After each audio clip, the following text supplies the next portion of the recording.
Hello everyone, my name is Jennifer Stay, this is Rose, and we are here with Coloring Bliss and with you to have a fun weekly live event.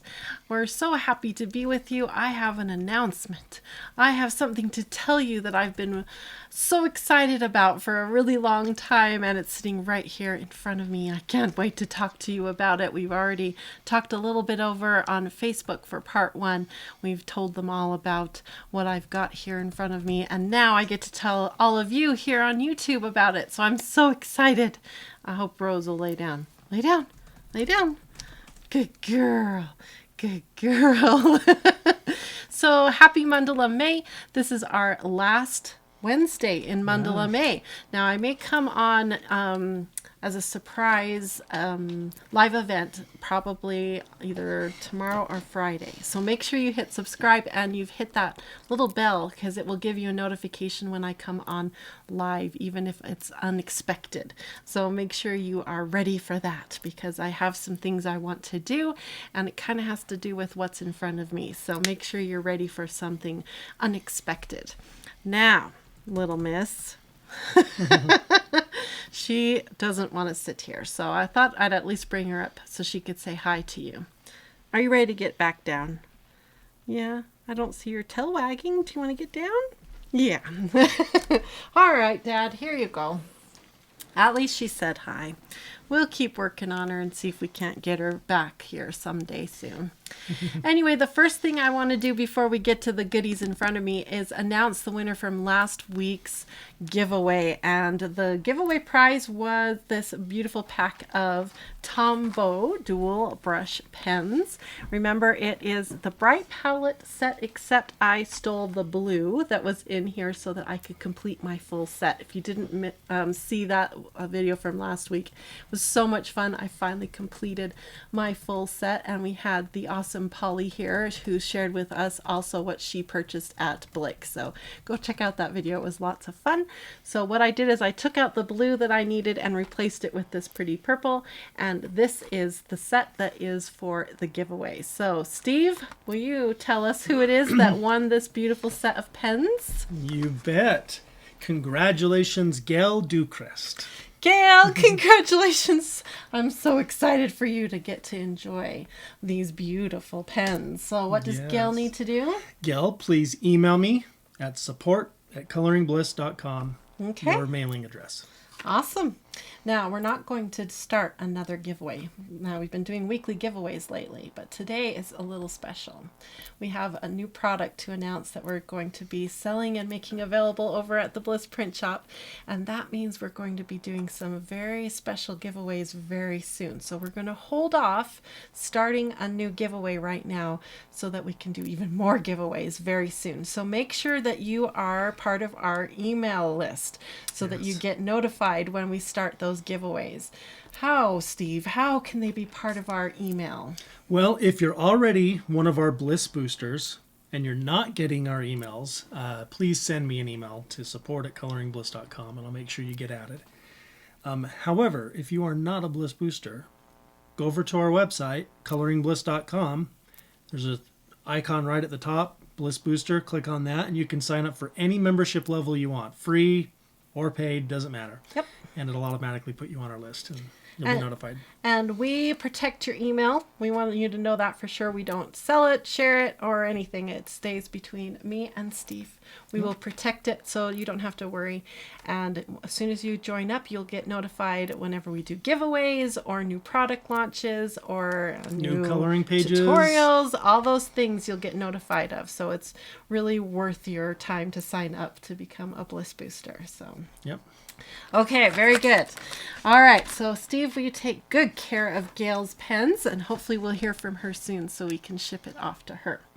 Okay, so hopefully we got lots of people joining in and we can talk some more about these beautiful new products that I have sitting in front of me. Oh, there's the garage door. Now, speaking of the garage door, can you guys hear it really good or a little good?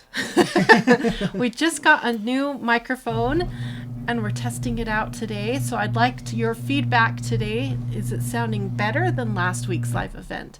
Do you like the sound quality? Give us some feedback so we can tweak the new microphone and make sure we're giving you the best audio experience possible. So did you hear that garage door as well as previous weeks when the garage door opened? This microphone's supposed to be better at zeroing in on my voice and knocking out ambient noise around me. So hopefully that was... Oh, yeah, they said they didn't hear it. That's good. Really? That's so great, because it was always so loud and annoying. Yeah. Okay. Well done, little microphone. We need to name him. I think he needs a name. Anyway, I name everything. Okay, so let's get to our new product so that we can start playing in it and coloring in it. So I got really emotional and excited over on Facebook because this is a product that we've been working on really hard. So first off, because it's Mandala May, I've been drawing mandalas like crazy, and I have 2 new volumes of coloring books for you, and they're all dedicated to mandalas. I have Mandala Bliss Volume 2 and Mandala Bliss Volume 3, and I'm going to thumb through both of them for you, and they're both a little bit different. Volume 2 is kind of like my new art, full detail, lots of beautiful mandalas, and then Volume 3 are more simplified mandalas.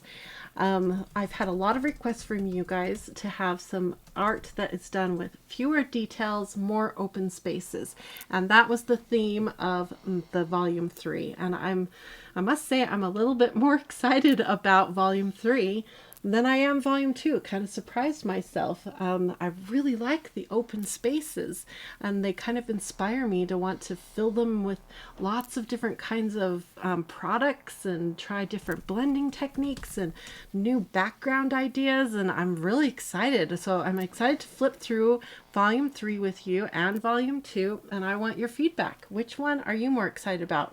Which one are you going to order first, Volume 2 or Volume 3? I'm really interested to know which one inspires you creatively more. So comment below after we've thumbed through them, of course.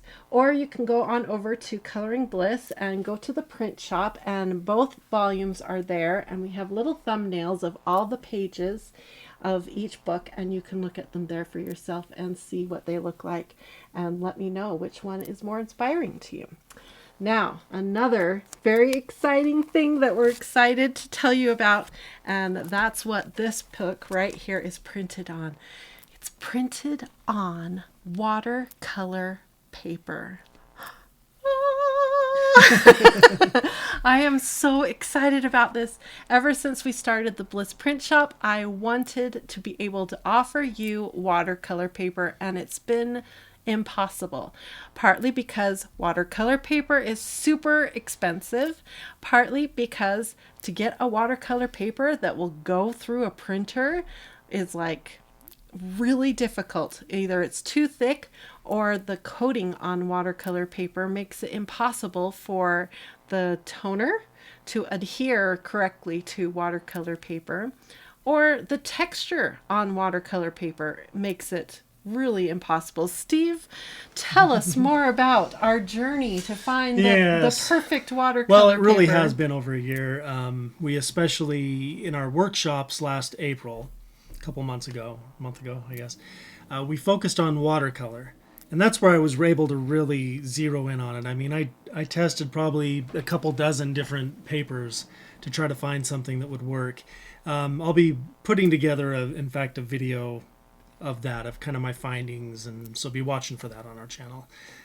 So if you want to do it yourself. But as far as for our purposes here and making these books, we needed something that, 1, would go through our printer well, 2, that when we printed on it, the toner would adhere to the paper really well. 3, we didn't want, like Jennifer said, if a watercolor paper has too much texture, then the toner doesn't get down into the valleys of that texture. Yeah, it makes and the so it looks lines all cracky. Look like they weren't printed Broken. right. Yeah, even it looks though wrong. it was the most beautiful printing method possible, it still comes out wrong. In fact, the paper that I ultimately chose is a lighter version. There is a thicker version, but it just didn't look as good. It looked like like I said, the lines were broken. It looked like it printed wrong. Yeah. And so the paper we landed on, The toner doesn't smear. We've tested that with water, and it does really well. It does have sizing, which was really important to us because there's a lot of papers out there that claim to be water. The reason they say they're watercolor is because maybe the paper is thick, or maybe it is even cold pressed, or maybe it has a bit some of a texture to it. Most of the time it's because it's thick and it has texture, and therefore they claim they can call it watercolor, which is really... Yeah, it's not true. You want it with sizing. That was important to us. Sizing means that they put a coating on it so that the ink floats. The paint. The paint floats on the top of the paper and doesn't soak in. And then that way you can get those nice blends. So when you have something like these amazing Jane Davenports, the Color It, the Arteza water brush pens. There's some paint. You can actually get really good blends. And so that's one of the things that's most exciting we'll cover tonight. But, that was our watercolor paper journey. Oh, and then also just to get something that we can get down to 8.5 by 11. Yeah. Right? To run through. So yeah. Anyway. Got the right size. And then, again, like I said, the price. That was a big deal because a lot of the papers we found were so expensive. Yeah, like our cost would be like $1 a page or something. Just for the paper. It's just way too much. And yeah, that'd be like $100 a book.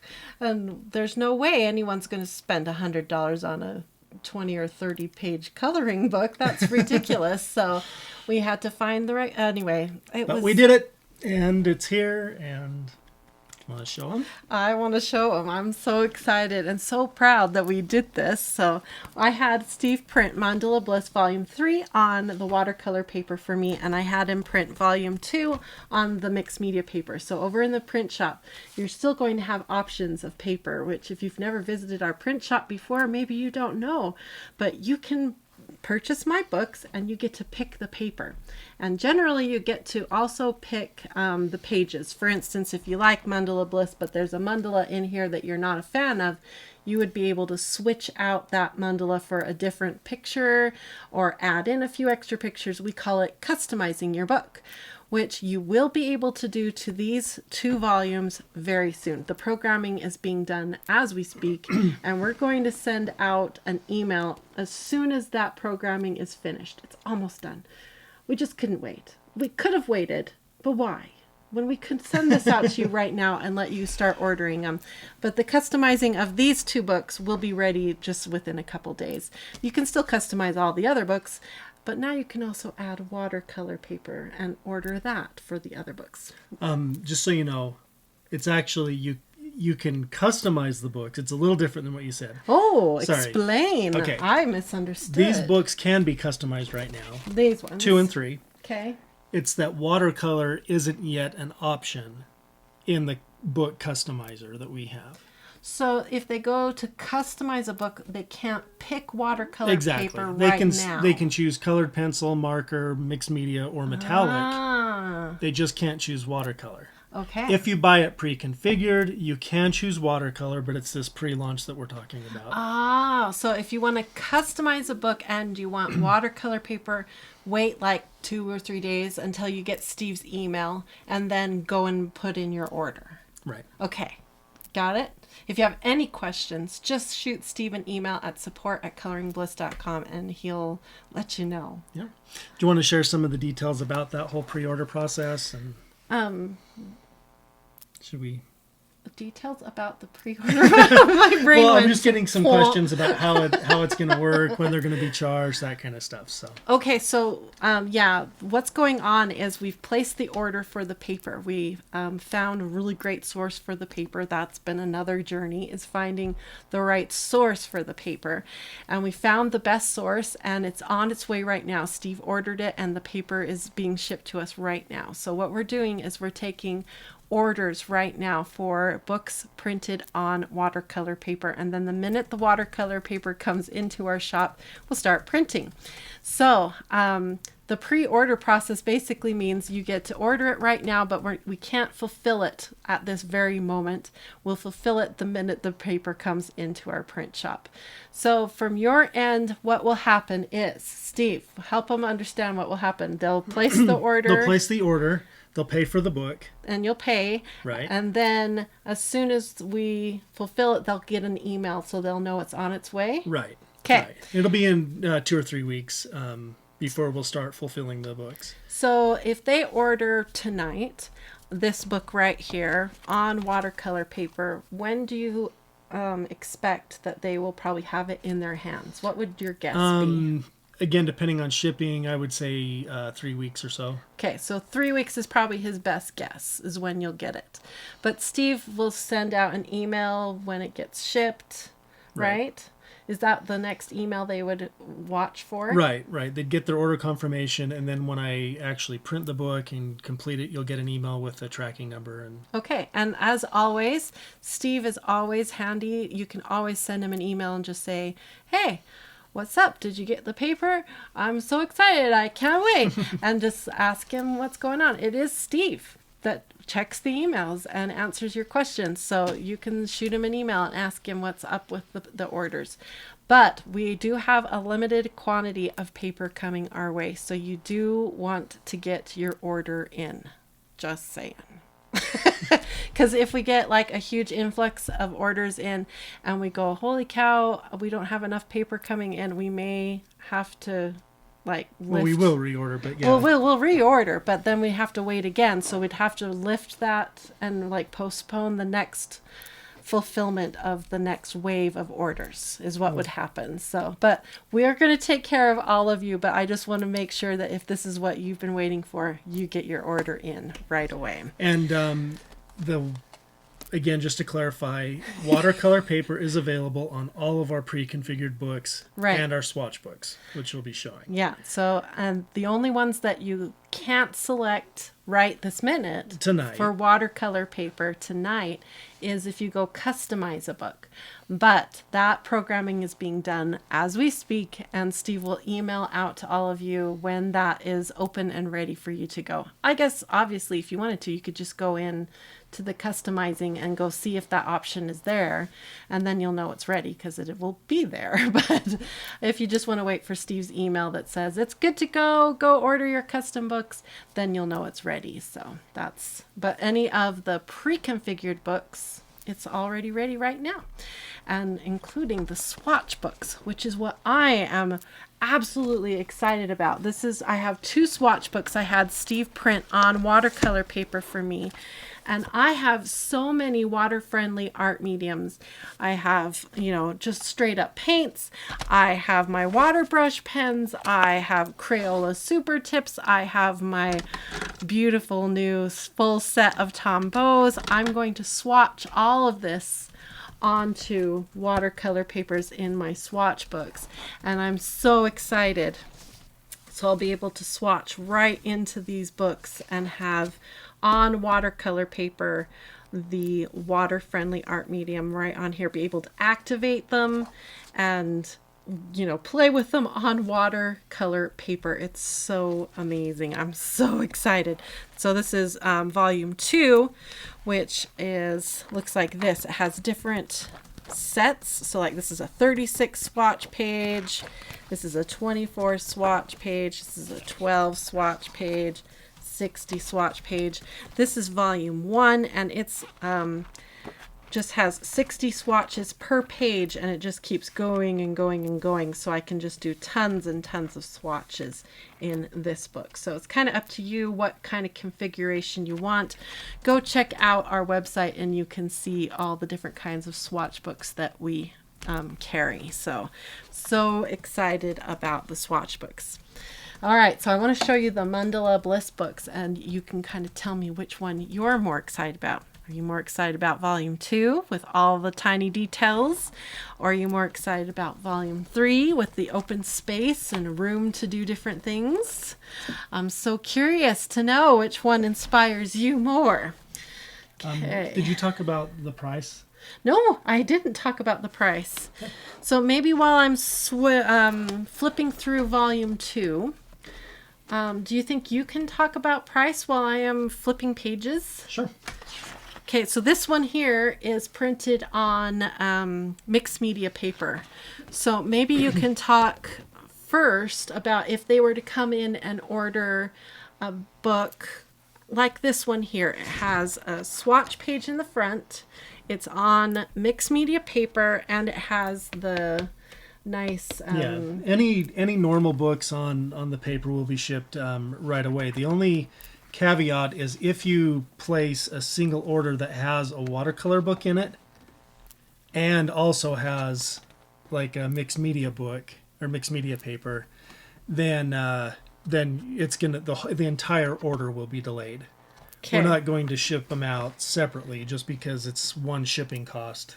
So if there's a book you want right now, then you would need to just place 2 different orders. Okay, so say that one more time. If they want a book right now That's on colored pencil, mixed media, marker, or metallic, then and they don't want the shipping delayed, then don't order in the same order something with watercolor. okay. Because as soon as you put in a watercolor book, it's going to delay the entire order. Okay. And then, but if they're okay waiting and they want watercolor paper, Yeah, and they only want to pay shipping once. right, and they want to bundle everything together and they're okay waiting, then go ahead and bundle your order together and get your watercolor paper order in right away. Right. And the watercolor paper is just like our metallic paper. It's an extra 20 cents per page. So for like the Bliss, Mandala Bliss say Volume that 2. again. It's only an extra 20 cents per page, you guys. I'm so excited about that. I was so worried when we were pricing all this out. When we were doing it originally, it was like 50 cents per page, $1 extra per page. We're like, no way, this is way too much. Like a 50 cents per page extra would have been like $15 more per book. That's how much we were worried it was going to be. But it's only how much more per page? 20 cents. Only 20 So cents it's the same more as the per metallic page. paper. So yeah, a 20-page book then would be an extra $4. Just A an 30-page extra would be an extra $4 6. for a 20. So this Mandala Bliss book is a 20-page book, right? Right. So it's only an extra $4 to have it on watercolor paper. I'm not going to cry about that. I keep getting all teary. I didn't expect that tonight. Oh dear. Okay, everything's fine. I don't need to be teary about that. Why am I... I didn't realize I was going to be all emotional about it. I really love how that one turned out. Look how it's like a crown. Anyway, I haven't seen volume 2 in a while because I drew all of volume 2. Right. And I had all the pictures up on our wall. Maybe you guys saw that picture on Instagram. And then we took them all down and I dove straight into volume 3 and was like really deep into volume 3. So I haven't seen volume 2 in a little while. I've forgotten how pretty. Maybe I'm going to go back to being re-excited about volume 2 again. Look at all the details on that one. See, what I'm excited about volume 2 is gel pens. This is like gel pen heaven. Think of all the metallics and the colors you could go in here and just go to town with gel pens in here. It would be so fun. There's a buzzing. Okay, just a second. Let me listen. Okay. I'm going to have to listen here. He's listening so he can hear the buzzing. See, what I'm excited about volume 2 is gel pens. This is like gel pen heaven. Think of all the metallics and the colors you could go in here and just go to town with gel pens. Could be that. Here. It could be. There's a buzzing. Okay, okay, did it stop? See if it stopped now. Okay, we're almost to the end of volume 2 here. I was also kind of bumping the markers with the pages. Could have been that. Okay, 2 more pages here in volume 2. What do we think? Do we like the art? And then that one is the last page here in volume 2. And then I had Steve make this one like I have him make all of my books with a chipboard on the back. And that gives the book more rigidity, but it also protects the corners of the book. If you look at how it comes out all the way to the edge like that, then if you drop this book into your book bag or into your purse or your backpack or just into a box, that chipboard will protect your pages. So that was volume 2, Mandala Bliss. So there's also a volume 1 of original mandalas that I drew ages ago. So you can go check that out as well if you're really into mandalas. So that's volume 1. Now I'm going to show you, that's volume 2. Now I'm going to show you volume 3. And I'm just so curious to know if you're more excited about volume 2 with tons of details, or volume 3 where I on purpose did lots of open spaces. And then this is the watercolor paper. So you're going to see the watercolor paper. And I want to show you right off so you can see the color difference. We got... Here, let me show you the color difference. You can see right there how it's a little bit of a more off-white color. Most watercolor paper has a bit of an off-white tone to it that we were running into. So be prepared for that, but it's not really strong off-white. It still reads white, especially if you don't have white paper right next to it. So that's the color of the watercolor paper. The other thing to know about this watercolor paper is that it's considered a lightweight watercolor paper. We talked about this a little bit over on Facebook. Now, the great thing about it being a lightweight watercolor paper is that you get all the benefits of a watercolor paper. It's sized. That means it has that coating Steve was talking about. If you've never heard of sizing before, you're not alone. A lot of professional artists don't even know what sizing is. Sizing is a coating, and sometimes it's even treated into the fibers of the paper. And what it does is it allows the paint to kind of float on top of the fibers of the paper. That makes it so that you can do those beautiful wet on wet techniques that the professional watercolorists do. What it does for us as colorists is when we are doing blends with our water brush markers, with our Tombows, with our Crayola Super Tips, the ink will just blend beautifully because it kind of floats on the top. Float is kind of the wrong word, but you're going to see what I mean when we actually do it. And oh my goodness, it makes all the difference when it comes to doing blends on paper. You're going to love it. So if you've been trying what I've been doing, which is pre-treating your paper with that like Daniel Smith watercolor ground or transparent gesso, all these things we've been doing to make it work for us, you don't have to worry about any of that anymore with watercolor paper. So this paper is also acid free. It's got that beautiful cold press texture, so it still has the texture of a watercolor paper that you're really going to enjoy. So it's got everything that a wonderful professional watercolor paper has, except it's lighter weight. That means that it will run through our printer, and that was and it key. accepts the toner better. And it accepts the toner. So the thicker the paper, it tended to have more texture, which meant that the printing of the lines, if you look here at this page, I'll bring it up close. If you look at the lines, how crisp and strong each line is, you can read all of the lettering. All of it is crisp and clean. That was impossible with some of the other papers because there was too much texture, and the texture was kind of gritty almost, and the toner just couldn't adhere. It couldn't get down into the valleys of the texture, and it couldn't even like grip onto the tops of it either. It just was a mess. But with this paper, it worked, and that's why we are in love with it. Now, is it the kind of paper a professional watercolorist would purchase to use on a professional piece of art that they were going to sell? Probably not, because they wouldn't be excited about a lightweight paper. But it's perfect for a colorist in a coloring book. So it does everything a watercolor paper should do. It's just lighter weight. So I hope that explains what this paper is and why we picked it. And oh, it's just amazing. I can't believe we found something that works. Okay, I'm going to start flipping through, and I want you to think now, which volume do you like better? The volume with the tons of details or more simple mandalas like this? So my thinking was, sometimes there aren't any borders at all. So I've left big open spaces where you can play around with backgrounds, and like instead of Like it was so hard for me to not add lots of little details inside some of these different elements, but I left them open on purpose. So either you can add the details if you want to, practice your own doodling and that kind of thing, or you can fill it and do beautiful blends and do beautiful techniques with your own coloring tools. That's the idea here. Plus, if you have difficulty with eyesight, having fewer details is going to help. So that's the idea behind volume 3.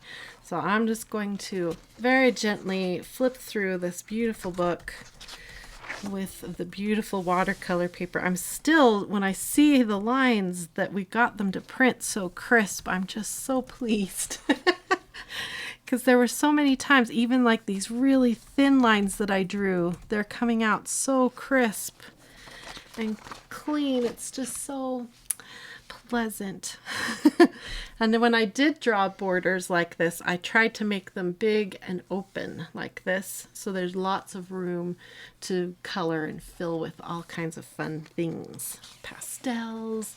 This is, of course, watercolor paper, so you could wash different techniques of watercolor in there. Now, because it's a lightweight paper, if you are going to be like hitting it with tons of water, you may want to tape it down.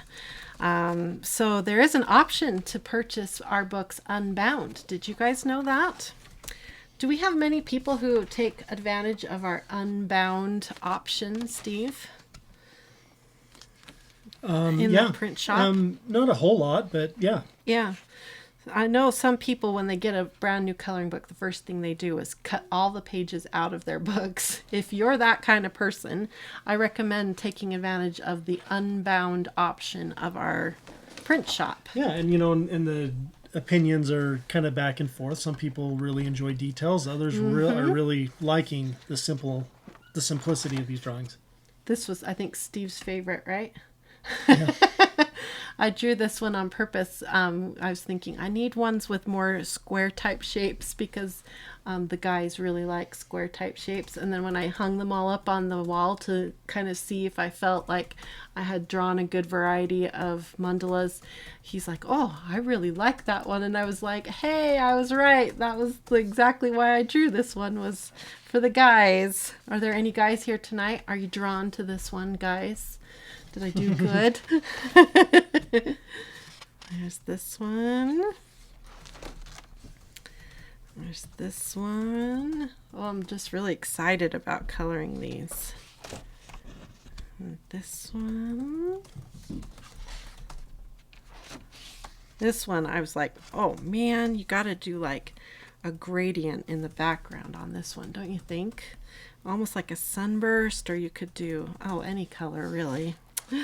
Oh, I can't wait to see what you guys do with all of these. Yeah, Melinda likes the idea of open spaces, leaving more room for blending. They're talking about doodling in it. Yeah. I even wondered about creating a doodle page that you could download with doodle prompts and ideas. I already have one kind of like that I did a while back. Maybe we'll have to have Steve find that link. Oh, I really like this one. Roberta likes that it doesn't kick her ADHD in. The simple version. Yeah, there's something, like I said, I'm really drawn to the simple ones. They're very calming. Maybe that's the word. This one too, I kind of was gearing it towards more masculine forms, very pointy, more masculine. Feminine forms tend to be more curvy. So it's going for more masculine feeling there. Again, more feminine. I think more of them are more flowery, feminine type feeling, that's for sure. This one, every time I see this one, some reason I think Avengers. I don't know why. I keep telling Steve, that's my Avengers one. It looks very Avengers-y to me. Okay, and that's the last one in this book. So Jenna says, I don't What like do we mandalas, think? but I'm really liking volume 3. Yeah, there's something about it that I think is going to be very appealing and I think it's the empty spaces, the room to really, play with backgrounds. There's so few coloring pages. There's often times when we're doing demonstrations here on the channel that I'm like, Steve, I need a coloring page for tonight that has a lot of open spaces so I can demonstrate this technique. And now I'll be able to just reach for this book because it will have lots of open spaces for me to work in. Amy thought it looked like a snowflake. Oh, yeah. The Avengers one? Yeah, you're right. I don't know why I keep thinking Avengers. Maybe I need to go watch the movie again and see. And people, again, same thing, just different opinions. Some people really like having a bound book. Others like it unbound. Yeah. So that's why we offer it. We wish we could offer perforated pages, but we can't afford that machine yet. Maybe someday we can afford. We bought a cheap machine. We bought a really cheap perforator once. In fact, I think it's still downstairs, right? And it's a mess. Yeah, it made a mess, like, and the literally perforations are really thick. So by the time you're done, the small end of the book is that big. The other end is like that thick. Yeah. So that's why we decided, okay, we'll just offer it unbound. Yeah. And maybe someday when we're really, really rich, we can afford the really expensive perforation thousands machine. Of dollars, yeah. Yeah, we can't. Maybe the micro perforation. Yeah, we can't afford that right now, and you guys don't want to eat the cost of a fancy perforator. You don't want to do that. Okay, let's play in we're going to play in volume 3. By the way, you've had several comments about how beautiful that mandala is that you colored. Oh, thank you. Didn't it turn out pretty? It was so much work, and I've got a video coming here on YouTube. I filmed the entire coloring process except the very end where I went back and I relined every single line on it with a black pencil. The rest of the process is all filmed, the coloring of it. It was done on watercolor paper, so I got to paint the whole thing, and I'm going to be posting a speed version here on YouTube. If you want to see the real-time coloring version of it, I'm going to be sharing that with my, it's the Bliss Apprentices and Bliss Partners, that level of Bliss Boosters. So if you want to become an apprentice or a partner and see full coloring sessions where I go through the entire process, how do I pick colors, how do I pick what I'm going to color with, all of that I share. You can come on over and become one of those Bliss Boosters and see how I do that kind of process.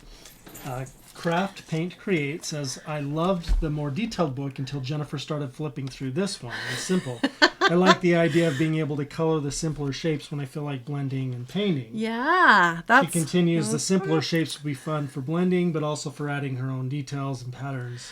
You are on the same wavelength as me. So let me demonstrate how this paper works and what I'm picturing. We're going to go for the very first mandala here in volume 3. I have to keep looking at the name because I'm not used to it yet. Let's go. Oh, Dawn just donated. Dawn, thank you so much. Oh, I sure appreciate that. I'm going to move volume 2 over here just so I have a little more room to work. And let's start with the Color It. Dawn says, you both rock with all that you do for us. Bless you both. Oh, thank you. Let's use, I'm in the mood for some blues, I think. I'm in the mood for some blue. Let's go like really dark blue and go to this light blue. And I'm going to show you how easy. Are you ready to be stunned? Are you ready? Are you ready? Let's do some coloring. I guess I really am in a blue mood. Blue background, blue fingernails, blue, I even did blue eyeshadow. Man, this is a blue kind of day. Okay, so I've got a light blue. I grabbed Bashful Blue. This is the Color It watercolor brush pen. And I grabbed Nifty Navy. Those are the two blues. And we're going to color, let's do every... Marcy just donated. Thank you, Marcy. Thank you so much. Okay, we ready to see how this works? Now remember, this is watercolor paper, and so it has sizing. So that means that it's going to sort of float and move on top. Now, the sizing only does so much. Eventually, the sizing kind of washes away, and you will get down to the paper, just so you know that's what would happen. If I was going to tape this down, let's address that really quick. Let's say I wanted to wash over this whole thing. Maybe I was going to do these Kuretake pearl colors, and I wanted to wash this light blue color over the whole page so it all sparkled and beautiful. But I knew that was going to be a lot of water, and it could potentially cause some wrinkling and curling of the paper. I would probably tape it down, and I could leave it in this spiral bound book to do it. I would probably just put something behind it, like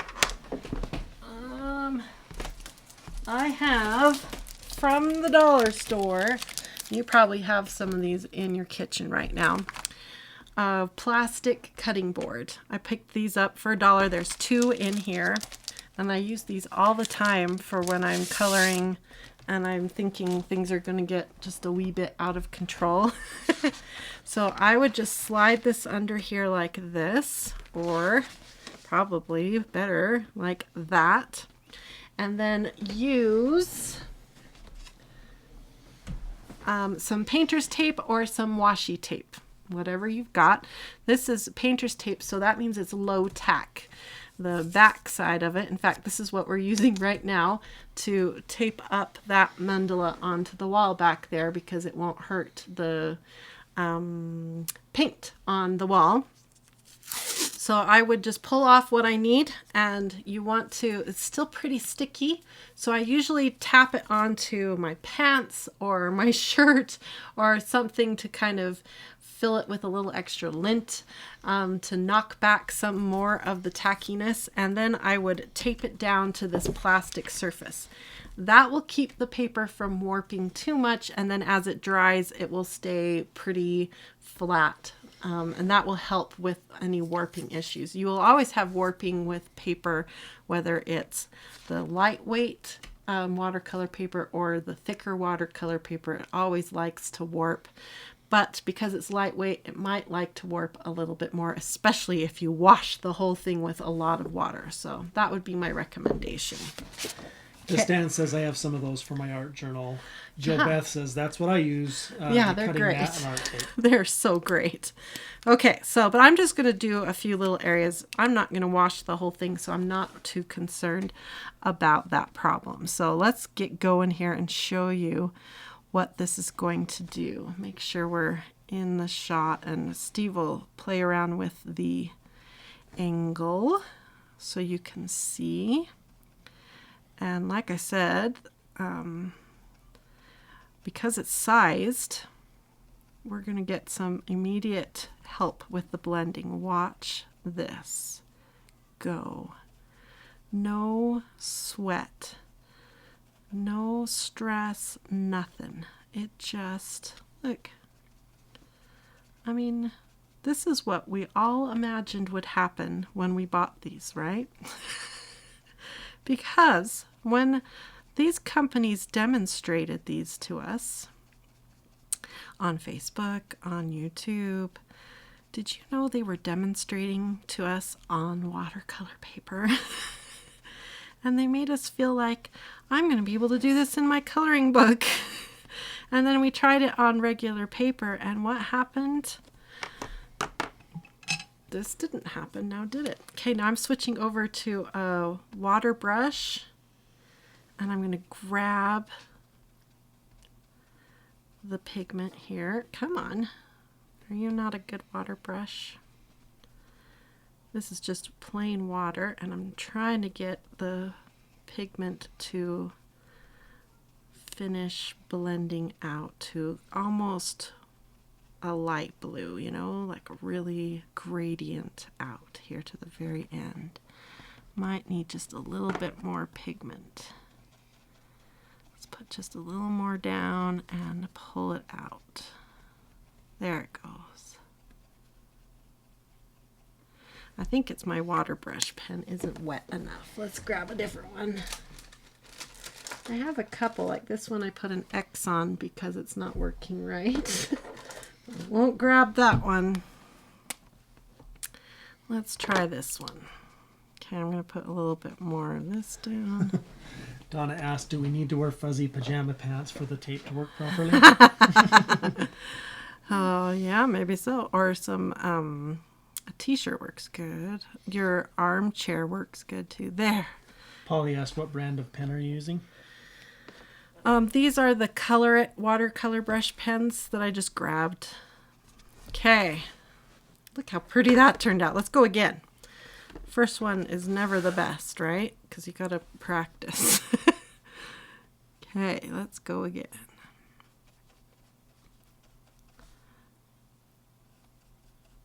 Okay.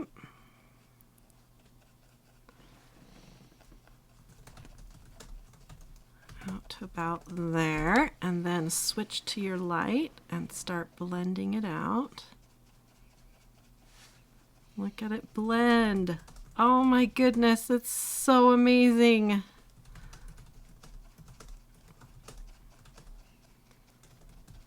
Okay, oh, I went a lot farther with my mid-tone that time. And now we're going to grab our water and blend just with pure water to get that final tint of the blue to come up. There we go. All the way to the end. Oh, look at that color. Oh, it's so pretty. Okay, I'm just kind of excited about this. Oh, silly girl. I need to like go over onto the mixed media paper and show that you can still do this, but it's so much harder. Polly says, I know where you keep them. Yeah, if she was here, she would have been like, here, let me grab you one. Okay. Here we go again.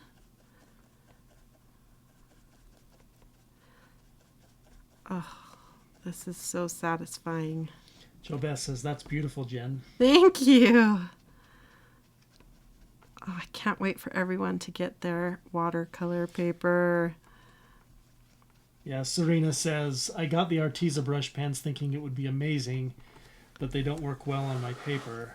I like them. I think it's just the wrong paper. You're right. And I wanted to say that so often with coloring, we have these beautiful supplies and we feel like, you know, what am I doing wrong? Why can't I get it to do what I've seen others do? And it's not your fault. So often it's the fault of the wrong pairing between paper and the product you're using. So often that's the problem. And like I said, these watercolor brush pens, if you watch the ads, like the Arteza ads, even the Color It ads, when they advertise to you to purchase these watercolor brush pens, they're not coloring in coloring books. They're coloring on watercolor paper. And that's how they're getting their beautiful blends. But yet they're marketing to us, colorists who are in coloring books, and it says right on there, great for coloring books. And they are just not, they'll work, but you have to work at it, right? You guys know they are hard to get to work right on a standard cardstock type piece of paper. And we've talked on this channel before, there are ways to do it. The Daniel Smith watercolor ground is my favorite way to pre-treat paper. I do it all the time, use it all the time, but it's problematic. Steve knows that. He's been struggling trying to find the best way to recommend to all of you how to use like something like a gesso or some way to treat your pages that you print at home in case you don't have watercolor paper. So that's why we've been working so hard to come up with this solution of just a good watercolor paper. Take all that stress away, and now you can use whatever product you want. And alcohol markers work beautifully on this paper too, which is so exciting. And speaking of markers, Marilyn would like to see the Tombows in action. Okay, we'll do those next. Tombows. Okay. All right, all of you who are my Bliss partners and have been attending our color theory classes, I would like you guys to tell me what a good color to go with this blue would be for my choice of colors for the next color I should pick. So Steve, you'll know their names. When one of our color theory workshop members shout out a color, let me know which one I should do next. We've had 4 weeks of color theory and help. We've been learning all about tints and tones and how to do color schemes to make our colors work better for us. It's been such a great 4 weeks, and if you're interested in those workshops, they have all been recorded and they're all there waiting for you if you'd like to become a Bliss partner and come and watch and partake in those workshops. Okay, Bliss partners, I need a color that will look good with this beautiful blue for the Tombows. I'm going to pick a Tombow. That was the request. I also have my Inktense handy. I also have my Caran d'Ache Neo colors that Steve picked out those colors for me. They are handy. I also have these Kuretake Pearl colors handy and these Gansai Kuretake that I've never played with. Deanna asked, what brand of water pens do you think has the better quality and is great to work with? Let's see, I think it was a couple weeks ago. If you look back here on YouTube, there was a live event where we compared a whole bunch of these brush pens. I am really enjoying the Colorit ones. They come in this nice little wallet, and they have refillability, which is really nice, and the colors are nice and vibrant. There's not a whole lot of colors though. That's kind of a down point to them. The price is decent. Arteza makes a really big set with tons of colors. So if you're looking for a set with a lot of colors, go for Arteza. If you don't want a ton of colors and a nice case is important to you, I would steer you towards Colorit. That would be my recommendations. Okay, do I have a color recommendation? Okay, so we have, let's see, lilac, yellow orange, orange, orange yellow, green, yellow orange, orange yellow, black. Ooh, black would be interesting. Yellow orange, red, Okay. orange, green. Boy, I'm hearing a lot of yellow orange, so let's go yellow orange. And we're going Tombow. And I'm just going to grab a couple that lean yellow orange. I'm feeling those couple. Let's see here. Make sure I'm getting a couple that look right. Yeah, light ochre is good. 946. Yeah, that's a nice dark one. Okay, I like those two together. I'm just going to do two. We're going to kind of do the same technique. I've got just put it there. I've got a nice lighter one and a darker one. Hopefully that's dark enough. If we need to find a darker one, we can. And then we'll use the water brush pen right here that we can then do the same technique I did here and pull out the end color there.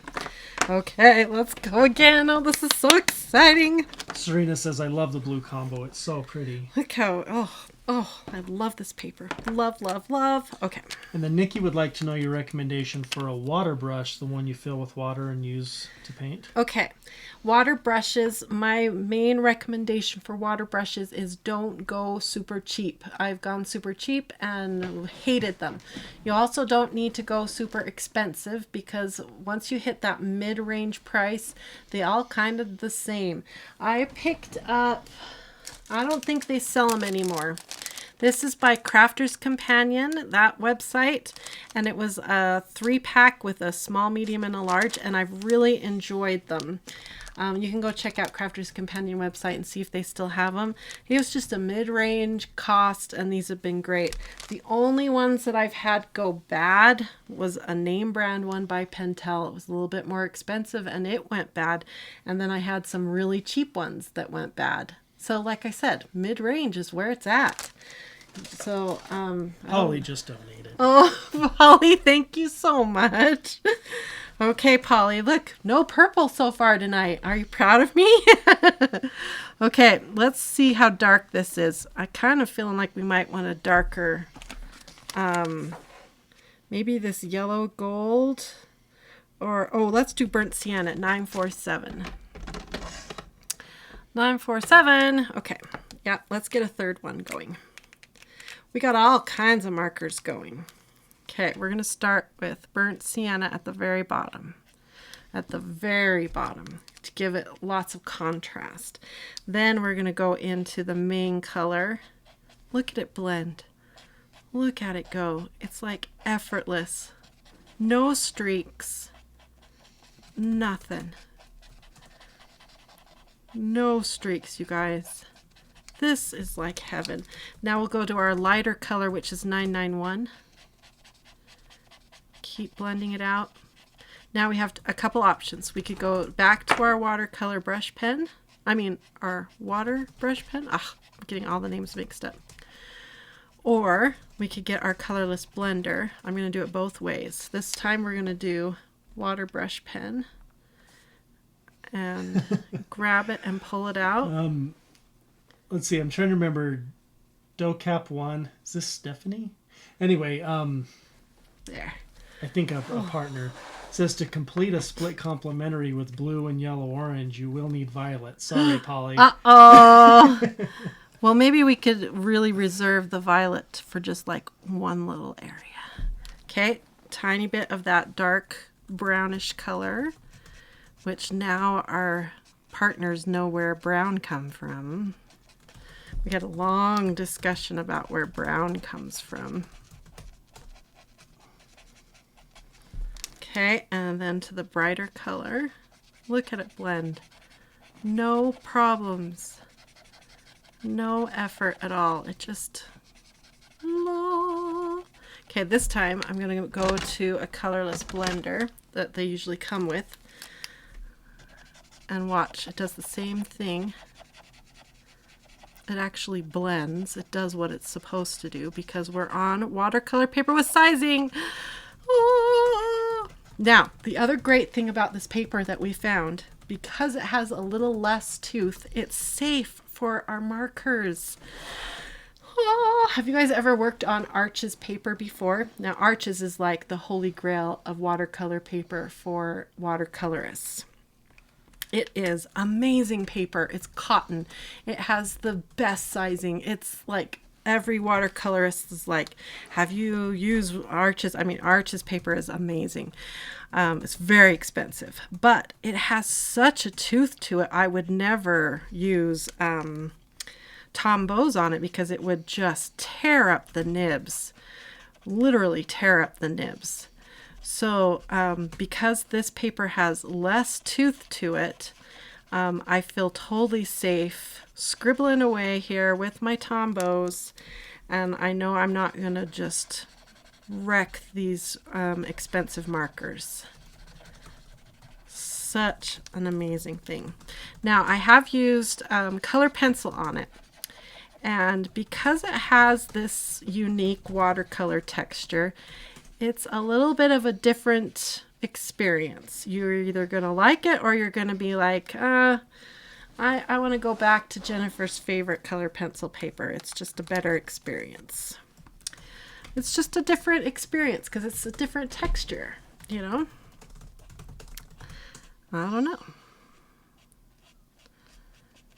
Serena says, those blends, I think I may need to get this book with watercolor paper to practice with my real brush pens. You're going to be like, fall back in love with your watercolor brush pens. If you're like me and you're like, I like my watercolor brush pens, but I just don't love coloring with them. They're too hard. It's too frustrating. This is going to solve all your problems. Look at them go. Fast, effortless. Look how pretty. And you actually can use your colorless blender. It's almost, well, it is. It's easier than that water brush pen. Blend it all the way out to the tip. Look at that. Oh, this is just like coloring heaven. Holly asked if this will work with mixed media paper. This technique with mixed media paper, yes, but it's not going to be this easy. This, because of the sizing, the ink is floating on the top. It gives you just a couple more seconds to blend. Just a little bit more time. You can't really... Nikki says it's so smooth. Is it hot press? I think just with the video, you can't really see the texture because it's kind of... I'll try to bring it up. Bring it up so they can see that it has some tooth. It has some tooth. And it's cold press. It is cold press. But it's a less texture than your traditional cold press. And again, that's why it's working so well in our printer. That's why the lines are coming out so crisp and nice in our printer. It took so long to find a paper that did all of these things. Oh, let's see if we can lift it. Lift it quick. Go, Jennifer, go. Go, Jennifer, go. I think I waited too long.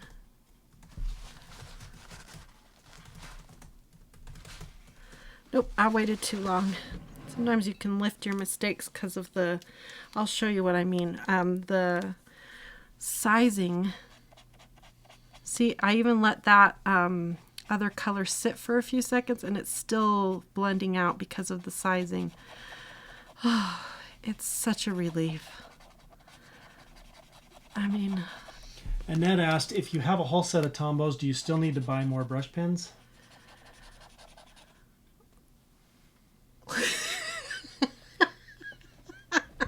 I'm laughing because, well, of course the answer is yes. No. And they're different, just to okay, clarify, let me right? show you the difference. So there's two things I'm supposed to show now, right? Texture and the difference between Tombows and brush pens. Okay, brush pens and Tombows, they both are water-based ink. So they're kind of the same creature as far as what's inside of them. What's different, let me clean off this tip. Okay. What is different is the brush. The Tombow has a felt tip with that awesome flexible tip that does lettering so amazing. I'm trying to demonstrate that flexible tip and I'm failing, but you guys get what I mean. It has the flexible tip on one end and on the other end of your Tombow has that nice little bullet tip. So together those two tips will do your details on your coloring pages and big nice strokes and blending like I just demonstrated, or you can do your lettering, and that's the other way that these are so popular is with lettering. The brush tips are basically the same kind of ink inside. It's a watercolor type ink, but they have a different tip. It's a nylon bristle tip. So you get the bristles. There's those bristles. But they basically color the same. In fact, I think these color not as well. They don't flow quite as well. The ink isn't right there, right when you need them. So to me, the Tombows win every time. But these are really fun, and if you've got the budget and you want to try something new, get yourself a small set of these and play with them and see if you like them. And that bristle gets that... The bristle gets a more painterly look, yeah. And especially where now we have the ability to work on watercolor paper, that opens up more of that painterly opportunity. So that's the difference. Now, texture of paper. Let's see if I can get it to show up. Okay, I'm going to try to move it in the light. Texture, come on. No, it's not. It's not happening. It's not happening. Here, let me, I'll go like this. I was hoping that angle. And then I'll bring down the exposure and see if okay.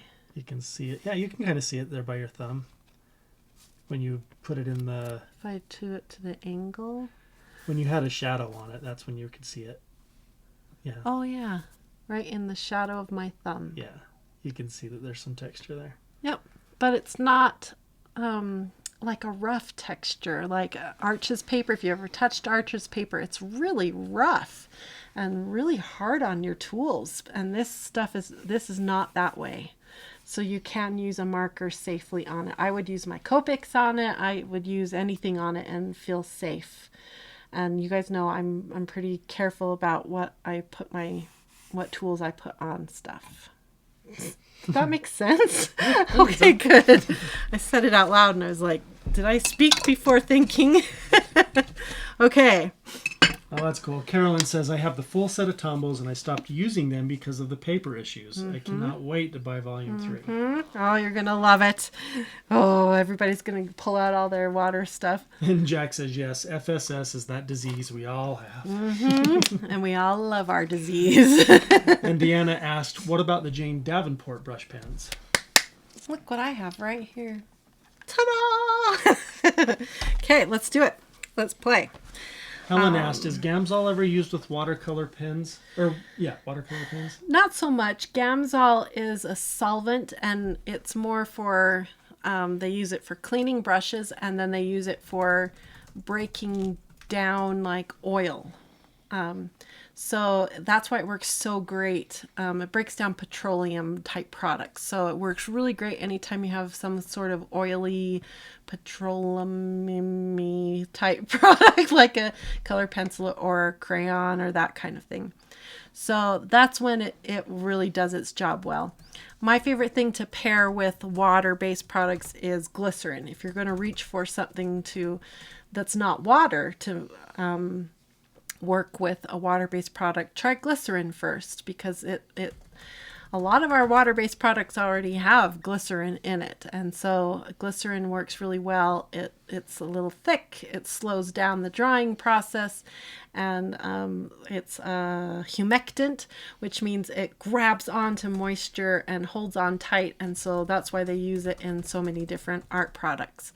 So try a little bit of glycerin. It's pretty cheap. You can use it in a lot of different things, so it's well worth the investment to have in your arsenal of art supplies.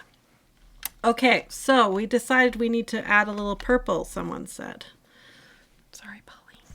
Okay, we'll add a wee bit of purple with our Jane Davenports. I grabbed jellyfish. Okay, and let's see, maybe we'll just do a touch of purple out here. I think we'll keep our mother color, the blue, because I'm feeling blue. So actually, if we're going to do the mother color blue, then we're going to be adding more blue. That means we'll add blue here, and that won't work. We need to have a contrasting color, something to pop. So let's do our purple right here. Okay, give our little jellyfish a shake. Nikki said, Gamsol is fine to clean your oil and acrylic brushes, but it will strip all the lovely softness out of your watercolor brushes. That sounds about right. Thank you. Thank you. Okay. Now, I'm holding it over a bowl because I've had many experiences with Jane Davenport pens exploding. So if it explodes, I can catch that lovely ink right here and use it somewhere else. Exploding may be a little dramatic. Yeah, they poofing leak out. Yeah. Okay, we did pretty good. Okay, so I'm going to try, I don't know what I'm doing here, but let's add a little purple. We're going to start by building up, and these layer really nice, and we are on our watercolor paper, so I'm going to go round robin here. Donna asked about Zest It. Zest It. Someone... It might have been Donna. Was it you, Donna? Who was it that sent... whoever it was that sent it to me, I wrote your name on it, and I haven't had a chance because we've been working so hard to play with it yet. Someone sent me some Zest It, and I cannot wait to finally try the elusive Zest It. And I want to do a battle of the solvents. And we're going to do some fun tests and check out what I like better. Zest It, Gamsol. It's going to be fun because I think I have like 4 different kinds of color pencil blending products now. Is it 4 or 5 different kinds? Anyway, several kinds that I want to play with all of you. Okay, so step 1, lay down the first layer. Now, watercolor tends to dry a little bit darker. At least that's been my experience. Am I right, all you watercolorists? I'm not a professional watercolorist. I only have enough knowledge to make me dangerous. Okay, so we kind of let that dry. It's drying fast because we have the fan on. And we're in Utah. Oh, dreaded Utah. Okay, here we go. Now I want to go over it, but not activate the layer below. So glazing, I think that's the word. Do we have any professional watercolors that can help me with the right terminology? I think this is called glazing, when you layer on top. So we're going to get a deeper tone, deeper color, close to the inside of the mandala, and a lighter tone out towards the outer edge. At least that's the plan. Let's see if I can make it work. Because we're on watercolor paper. I'm not happy about that. Trying to make one tool, one color, do multiple tones, multiple things. That's what I did with the mandala on the wall. All the blue you see on that mandala on the wall was done with, let's see, 2 tubes of blue and 1 tone of blue metallic. I was able to achieve all of those different shades of blue with just basically 3 kinds of blue paint. And Polly says, and a battle of the heat tools. Yeah, we're going to do a battle of the heat tools and a battle of the blending tools. And I want to do a battle of the erasing tools, because I have erasing tools as well. Oh, that's that I right. want to do a battle. That's right. Nikki says, glazing is correct, but you're supposed to wait until it's bone dry. I know, but I'm not patient. And I know if you let it bone dry, it'll glaze better, right? Am I right? Okay. The other thing I always forget to do, which I'm doing pretty good here, is let the white of the paper show through. Okay. Now, if I was patient, I would wait longer. I'm going to let 1 drop come through by squeezing my Jane Davenport marker here. That's one nice thing about the Jane Davenports versus other brush markers is you can't squeeze the other ones. These ones you can squeeze, get a little bit of paint out, and really soak the bristles. And then I want to do like some little texture here in the middle. Get like some vein type look in the middle.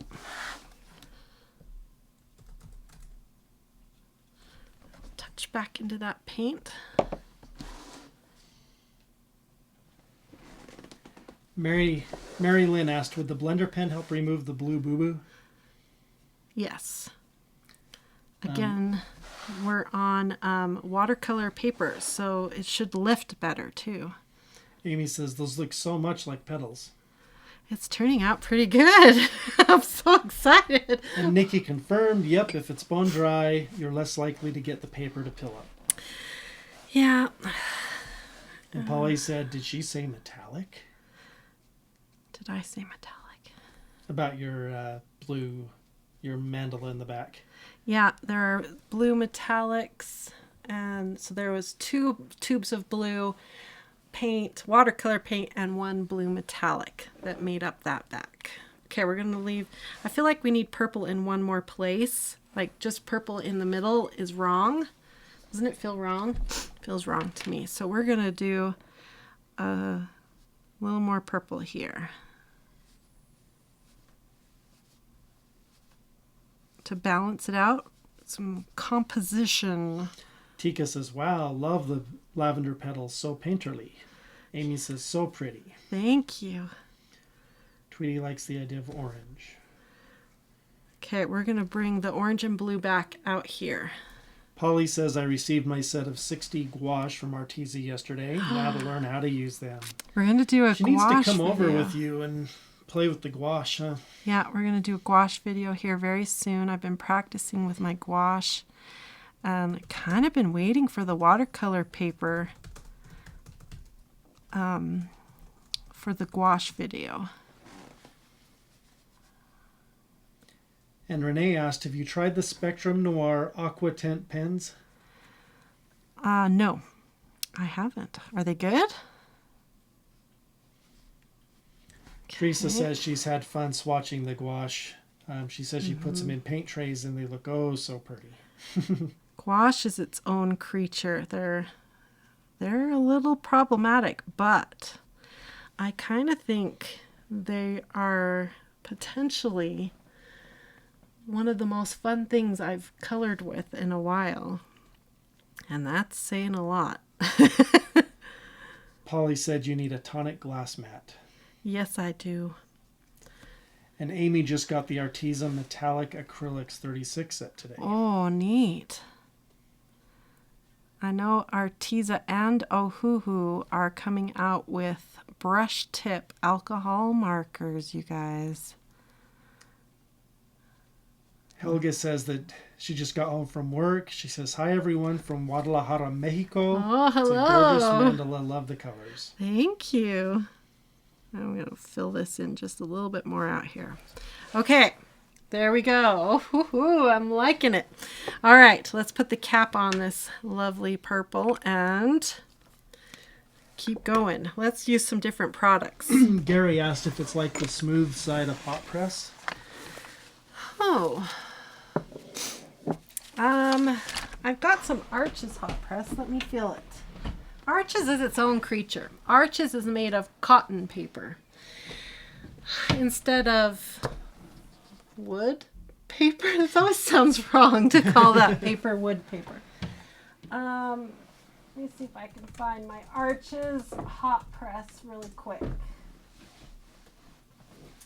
Arches. Here's my Arches. That's cold. Ooh, Polly also received a set of 8 water-based metallic markers yesterday. Oh, I can't find my hot press. Karen asked, what's the difference between gouache and watercolor? Gouache is much more opaque, so that means the translucency, like how I could get the layers of the light. Opaque means that it's not transparent, right? So when you use gouache, it's flat, it doesn't have any sheen to it, and it layers differently than watercolor. So you paint differently with it. It kind of feels like a mix between an acrylic paint and a watercolor paint. So when I first started painting with watercolor, I expected watercolor to act a certain way, and I had to retrain my thoughts and learn how watercolor acts. When I started painting with gouache, it acted the way I thought watercolor should act. So I really kind of dig it. Gouache is its own creature, its own set. It has its own fillers. It's its own thing, and it's really unique and special. And that's why I'm excited to do a video about it, because it works really well on a coloring book, really well. But it's very different. But it works hand in hand with watercolor. You can work with your own watercolors, and it works really good. So it's pretty exciting. Debbie got the 50 stick oil pastels, Pentel Arts. Ooh, fun. Mary Lynn recommended maybe using the crayons from last week. Yeah, we can do that. Oh, we got orange of those. Oh, we also have blue, though. Polly likes the idea of metallic watercolors.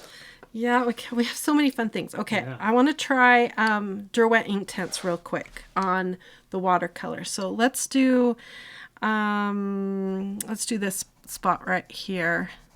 And this is going to show the texture. This is what we should have done a while ago. Oh, yeah. Debbie asked, after using these, do I spray them with the Krylon matte finish? If you want to, you don't necessarily need to. The spray fixatives are more useful for powdery things that you are worried is going to rub off or be sort of loose. The other reason, like I use a spray fixative on not a fixative, a spray sealant on my mandala back there, and it's a UV protective spray sealant because I knew it was going to be in this room with these bright studio lights, and I have a full-on window in here, and I want the colors on that mandala to stay as true as possible as long as possible. So that's why I sealed that one. Nikki said you can blend your regular watercolors into watercolor gouache for tinting too. Yeah, and yeah, there's a lot we can do with gouache. Yeah. I'm excited. Deanna asked, what's the recommended brand for gouache? Oh dear, it's kind of like any other art supply. The more you spend, typically the better. As far as the better pigments, the less filler, all of that jazz. Kind of like the same with color pencil. Did you want to hold that up so they can see the texture? Yes, I did, but I've already activated, so we'll do the next one. Okay. You got to catch me. Right now, all I own two kinds of gouache. I own Arteza, because Arteza was nice enough to send me a set. And then I own another set that a follower sent me that I haven't had time to play with yet. The Artezas are decent and fine, and I've watched a ton of... I'm going to lift some of it off. See, you can lift. Okay. Be still my heart. That was amazing. Okay. Anyway, I watched a lot of videos to see if the Arteza was like people who are more professional artists, if they're liking the Arteza, and they're saying that it's decent, great quality as far as like artist grade. It's not like the highest grade of gouache ever. So if you're looking for a set of gouache, You mean it's more like a student grade? yeah, it's not like the highest professional artist grade, but it's a great in-between mid-grade gouache because you get a lot of colors for a good price. So if that's what you're looking for, a good kind of, I just want to try gouache kind of stuff, I would buy some Arteza gouache. So far, I'm that impressed with it. They've got different size sets, so you can start kind of medium, or you can go full crazy and get the 60 or however many colors there are. It's up to you. You can then, if you really like it, you can go full on Winsor Newton, where it's like $5 a little teeny tube, just like any other art supply where it's really, really expensive. So, or I've even seen it like at Hobby Lobby and Michael's, where it's like $6 for like 8 different colors. So it's everywhere, all across the board, the prices. So it's just like any other art supply. You're going to find a price range all across the board. So it's kind of up to you where you want to go with that.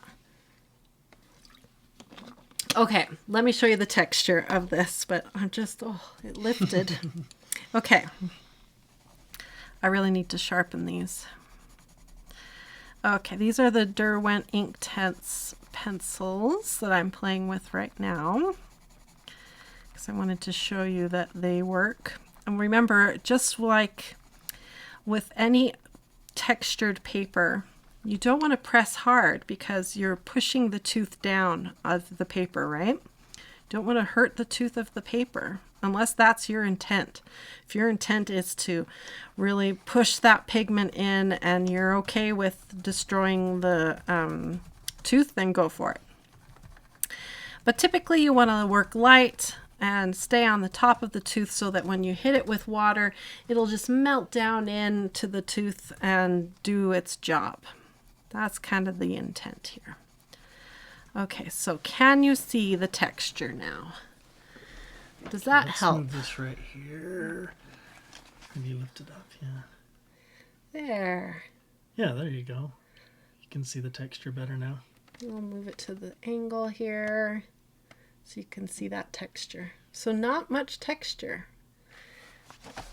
Very good. Okay, let's activate. Which is why it prints so well. Yep. So like I said, this is not, if you were a professional artist and you bought a piece of watercolor paper to do a professional portrait on to sell, this is not the kind of paper you would invest in. That's not what this is. But that's not what we were looking for, because that kind of paper would not go through a laser printer. Oh, it prints terrible. It's not made for that. Nope, it's not made for that. So what we were looking for was a paper that would print beautifully, still have sizing, and do all the things I'm doing right now. We were looking for a paper for us, for colorists. And this paper... That's a good way to put it. That's exactly what it was. Yeah. So it's a lightweight watercolor paper. All the advantages of watercolor in a lightweight form. But yet it's still yeah, I mean, cardstock. it's not like it's It's some not like flimsy paper. It's not like copy paper weight. When I say No, lightweight, in fact, it's still heavier than most coloring books. yeah, it's still what's the GSM? If you want to compare GSMs, 146. 90 pound or 146 GSM. So it's still a substantial, in our world, in Jennifer's world, where I like all my papers to be beefy and strong, this is a lightweight paper. But in color book world, most people would think of this as a very heavyweight paper. So, okay, I'm going to hurry and finish because we want to try some other coloring mediums on our page. And yes, you can use Copics on here, and the Copics blend beautifully too. It's so amazing. But as you can see, color pencils really pick up that texture, which you may or may not like. So that's the only one that I've been like, that looks, because it's picking up on the texture. So I still think I prefer the color pencil paper for color pencils. Okay, activate. Helen asked, what brand of watercolor pencils do you like best?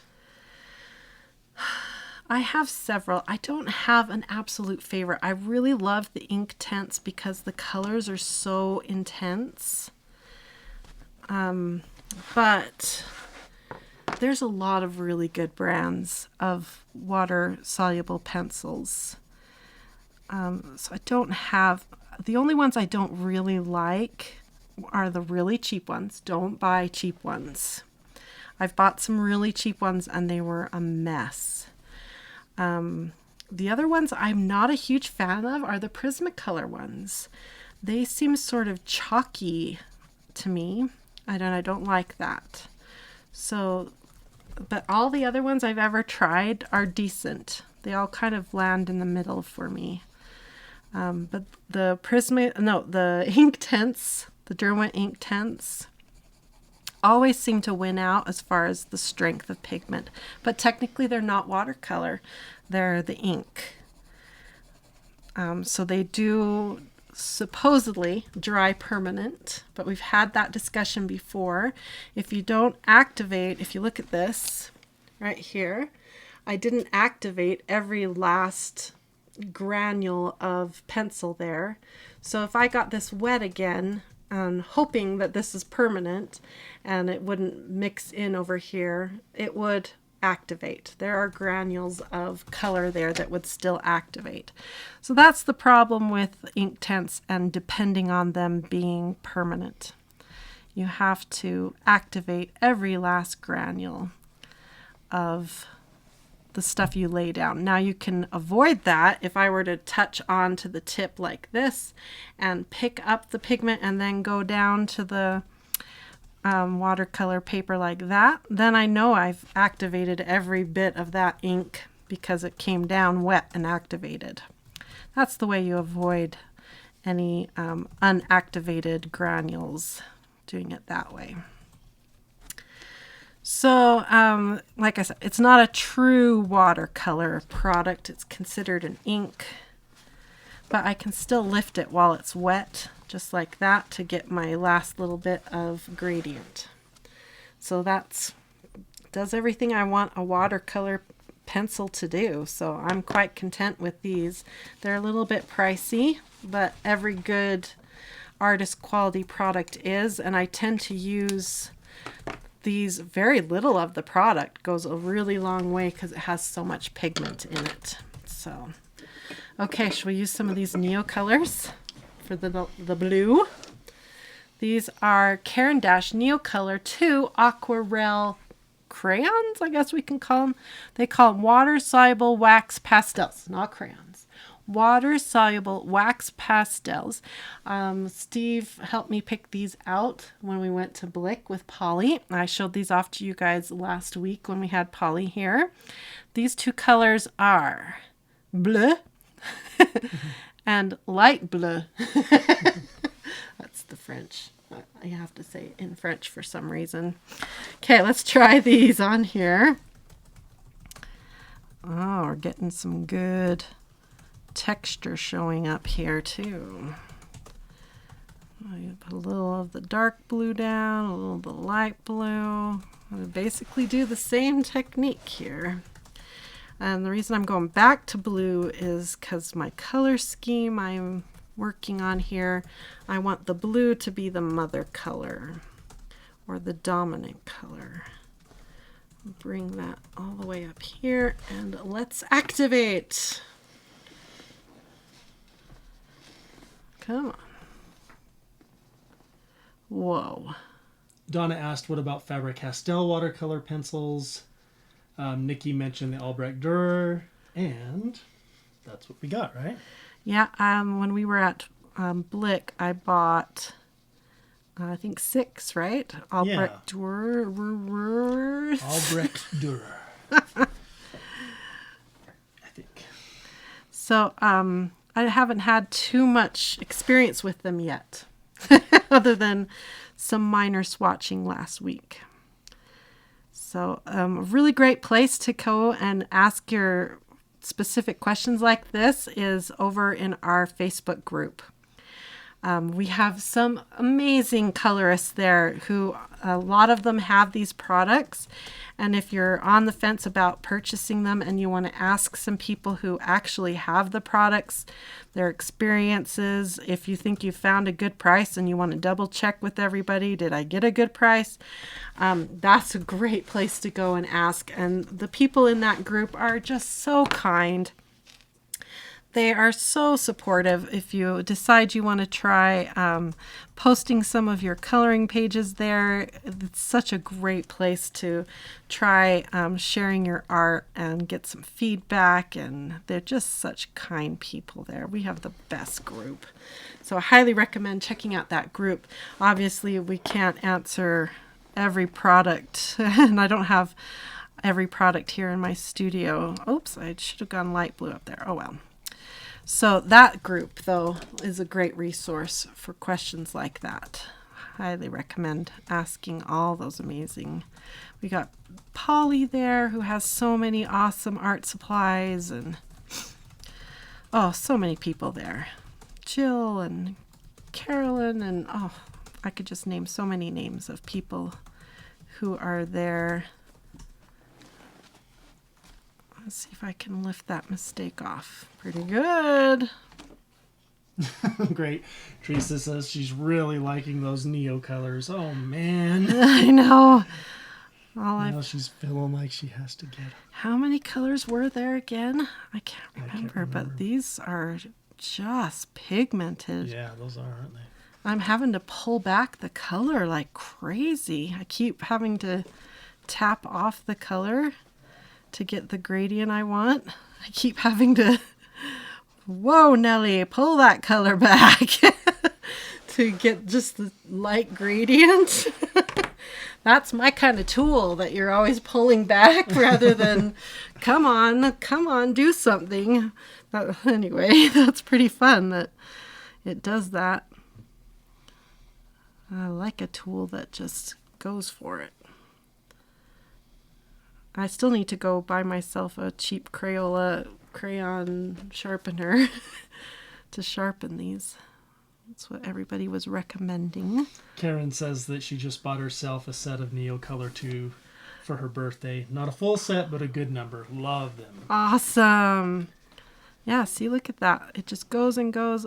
I could just pull it all the way to the tip, but I'm trying to get a white gradient all the way to the end. That's awesome. So I keep having to tap the color off. By the way, Amy says you can borrow her art supplies anytime. Aww. Oh, so much fun. Yeah, Amy's got a ton of art supplies.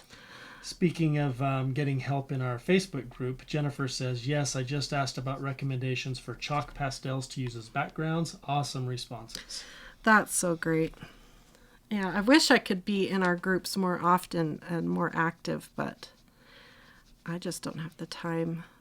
So I'm so grateful to the amazing, talented colorists and crafters and artists that are in our group. And everyone's so generous with their time and knowledge there and just helpful to everyone. Look at me. Like, how many times do I have Yeah, that's crazy. Water it down and pull back that color to get that gradient. Oh, it's so fun. Polly asked, do I see another trip to Bliss? Yes. Except they didn't have the full set of colors there, huh? I think the next thing I would do with these would be buy a set of them because they're cheaper. That's right. In a case. In fact, they had them on sale when we were there and you considered it, huh? Yeah, I said, look, they're on sale. And we were like... But it was still like $50 really? or $60 for what, 24 or something? Yeah, and my basket was kind of full of Tombows, so it was hard to justify buying even more supplies. Donna asked 84 maybe. The colors of the Neocolors. Snowcap 1 says 80 Neocolors. Oh, yeah, somewhere around there. Wow. That would be so fun. We all start whispering. Oh. Look at that. All the way to the end.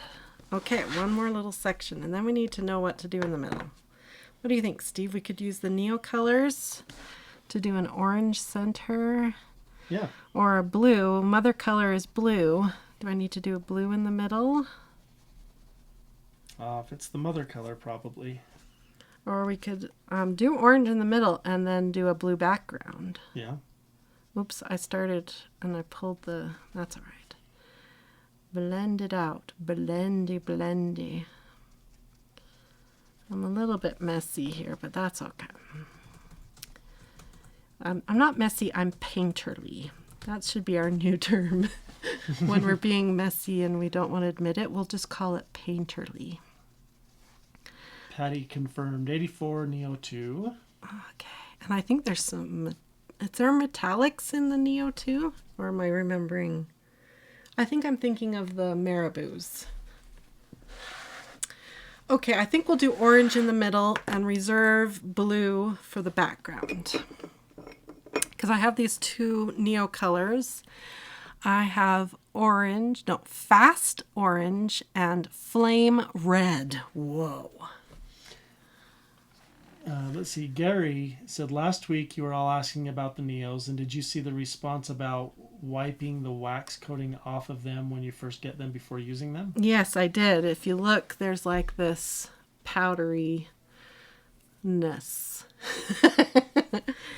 on them, and I think that would help if I wiped it off. As she doesn't wipe it off.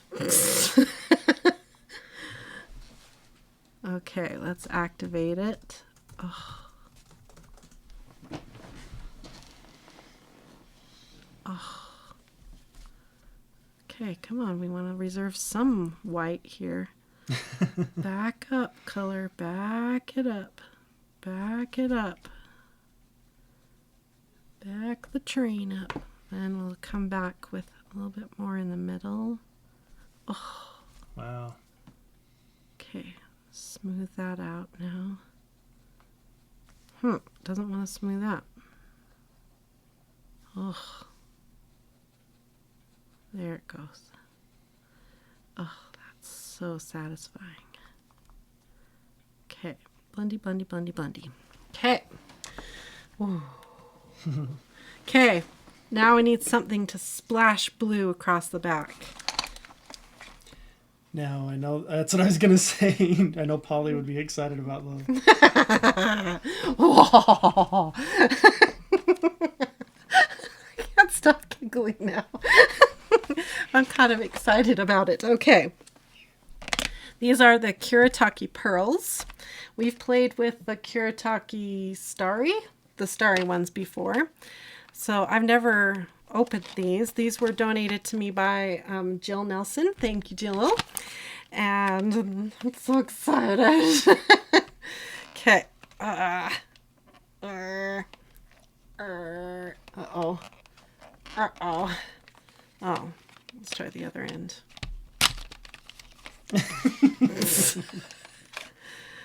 All right. Last time what I did when I bought these. When I bought them. If you look, it's like all Japanese. So what you can do is on your phone, you can download a translation app. It's so cool. And you take a picture with your translation app and it will translate and tell you the names of these colors. Did you know it'll do that? Oh, no. And it'll actually read all this verbiage back here that's all in Japanese and tell you what it all says. So you know what it's saying because there's no English at all. Not even... Yeah, it says number. That's like the closest thing to English we get back here. So that's what I'll do another day. And I did that with the starry colors. I'll show you. Oh, Amy says now you just need gems. These are the starry colors here. And I did the same thing. I used my translation app. And I found out the names of all the colors from the translation. And I put a piece of washi tape along the side and I wrote what their names are, and then on the back on the side of each of the little palettes I wrote the name with a Sharpie so that I would remember that's platinum, light gold, all those names. So that's what the Japanese characters are saying. That says platinum. Okay, so if you're interested in that, and then when I swatched them I could use the name, not just a number. So I'll be doing that for these two when I swatch them into my swatch book printed on watercolor paper. Okay. Okay. All right. So let's do the blue. And what you do, I'm just going to take just the blue out so we don't have to activate them all. Polly says, now you're talking my language. Sparkle. Sparkle, sparkle. Here we go, Polly. So I'm going to put these to the side. And it's kind of nice because they like number 762, number 762, and the back side of the little thing says number 762. So you can't get them mixed up. Even if these all slide around, you can get them all back to where they belong. So don't be afraid of that. It's got numbers everywhere. Kuretake does a really good job numbering everything really well. I'm going to put this back here. Okay, so what you do... Are we all ready? Okay, so if you're coloring or doing dishes or something like that, now is the time to stop and enjoy some beautiful imagery. I'm going to have Steve zoom down and we are all going to really enjoy this moment of beautifulness. So I've got some water here and we start by really soaking this Gansai paint. Gansai is a different kind of paint. I watched a whole video on it and now I can't remember any of it. But basically, it's a pigment and the fillers, you know, just like in normal paint and any kind of art supply, there's fillers or binders. That's the word. Binders that hold the pigment and make it flow and all that stuff. Gansai has different kinds of binders. That's all it is. That's a shortened version, but there's an entire video out there in YouTube land that teaches you all about it. So you get it soaked. I'm going to get it moving here. And that starts the activation. So if I was, you know, getting ready to color with it, I would get it wet and let it sit for a couple minutes because then it gets it all dreamy and amazing. So now we're going to get some water going. And this bowl is just a little bit dirty. It won't hurt anything. Okay, so get a little bit of water. Okay. Okay, I got a brush. Let's move things over just a little bit. If you're enjoying this content, please make sure you hit a thumbs up. Okay, are we ready to activate? So you could wait longer if you wanted to, but I can't wait. This is going to be so fun. Okay, here we go. So, oh, I got to hold on to it. Here we go. Oh, it's already beautiful.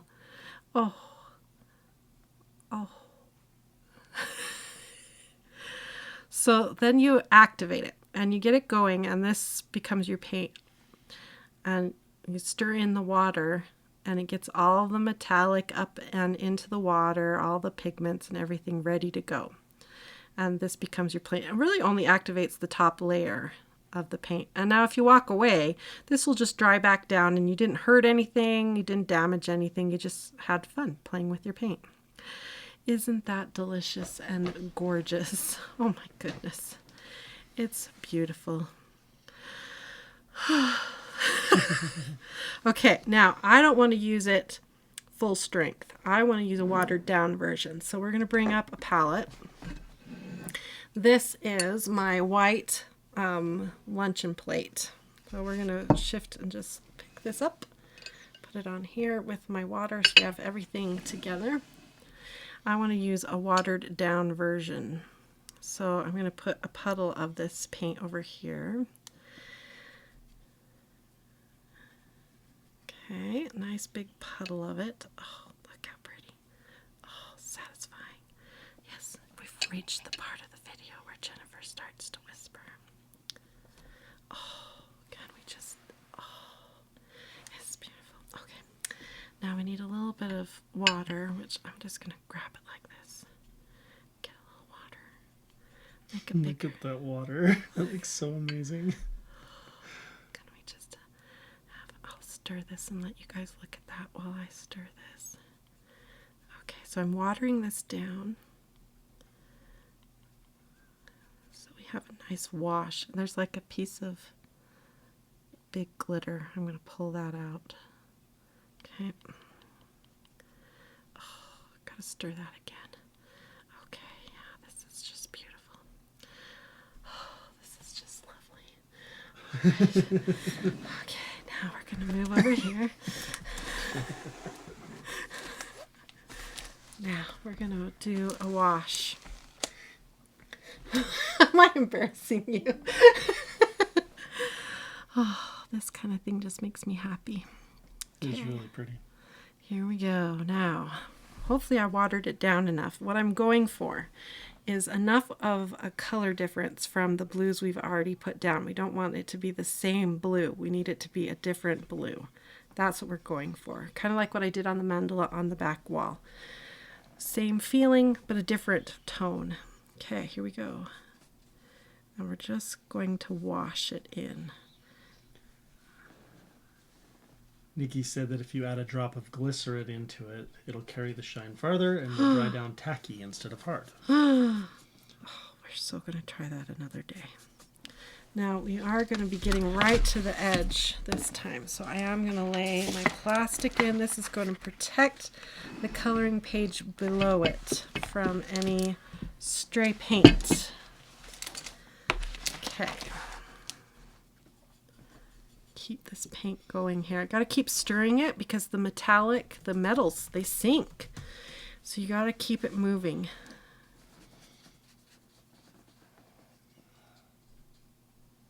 Oh, so pretty. And I'm just going to wash the whole background. Now this is coming out almost like a cerulean blue is the color we're getting here. And when you're doing watercolor, when I'm doing watercolor, I try to remind myself, Jennifer, this is watercolor. You're using a paintbrush. Try to be painterly. Don't fuss over your strokes. Like, see how it's not perfect. My favorite watercolorists are the ones that are not fussy. Their strokes are loose and free and happy, and they get these nice loose feeling about their strokes.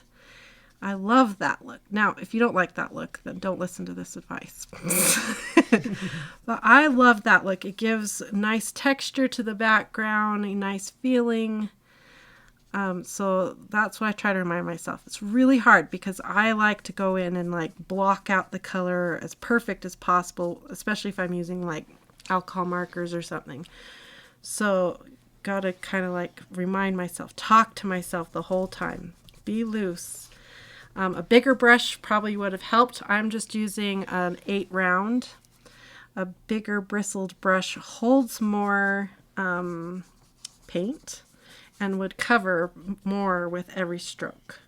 So I probably should have reached for a bigger bristled brush, but that's all right too. So that's my advice if you want to go for a more painterly look. We're also going to do some spritzing on here with more of a full color of the paint. Okay, let's grab some more. Oh, it's so pretty. Look at that. I've gone back to whispering, Steve. Okay. Now we gotta mix some more. Nikki says that when you use glycerin, it thickens the base so the metallic stuff floats better. Ah. Yeah, I know you use glycerin in so many things. Okay, mix it in. Nikki must do a lot of watercolor. Where does Nikki live? She's not in Utah, is she? I was going to say, if she's in Utah, we should have her on here to give us all some good watercolor advice.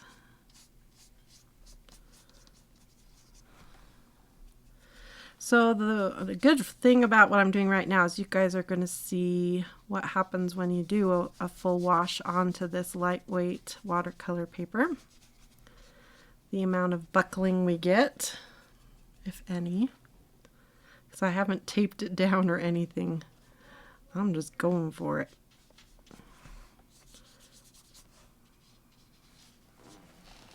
Okay, let's flip this around so it's a little bit more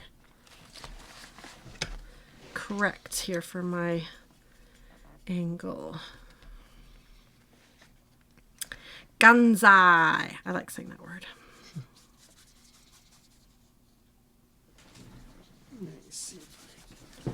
I have a feeling we've gone over our time. Yeah. Oh dear, it's almost 8:30.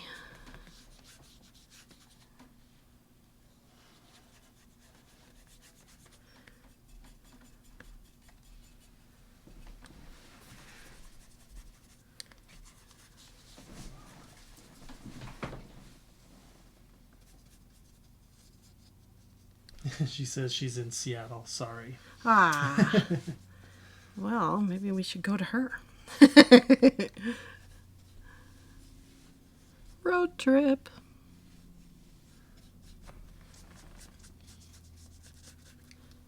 Okay, keep on stirring this. Move it up a bit. And it's just, I wonder if it's going to have much sheen here because I've watered it down and spread it out. We're going to find out. We're going to find out. This is the first time I've painted with these. These layer really good. So if you want to make sure you get a good sheen and pump up the colors, try layering with them. Okay. Polly says a drop or two in your rinse water helps the paint flow. Ooh. Angela asked, what's the name of the paint? These are the Ganzai Pearl Colors set by Kuretake. Okay, let's now see if we can get some splatters going because I love some good splatters. Okay. So I'm using straight pigment on a pretty wet, pretty full brush. I'm going to try to keep the majority of the spritzing in the border, but there's going to be some that gets into the center, and that's all right. I love some spritzing because it hides mistakes.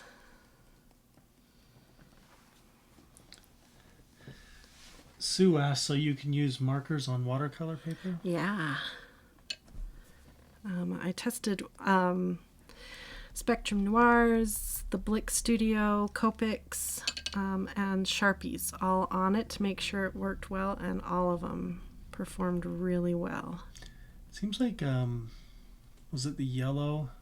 Oh yeah, yellow moved the toner a little bit, so you may have some toner issues, but it's only when I scrubbed on the toner with it, because I was like, I'm going to make this toner move, and I saw it move a little bit. You can do in most.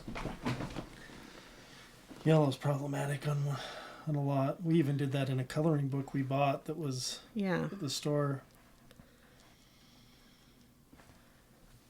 Alcohol marker can be mean to paper. Yep. Okay. It's beautiful. All right.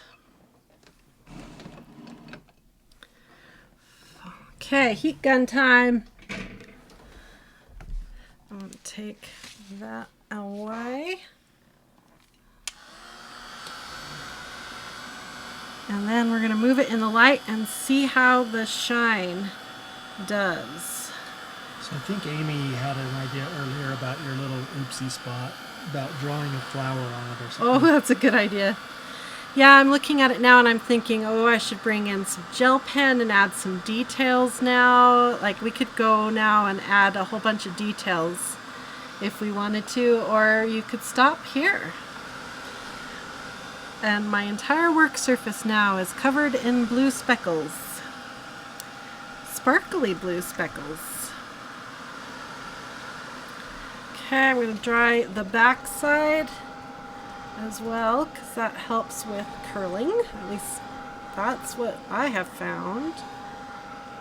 Drying the back side. You can also spray the back side, like with water, and dry it a little bit, and that helps too. Oh, I'm seeing some shine. Starting to shine, everybody.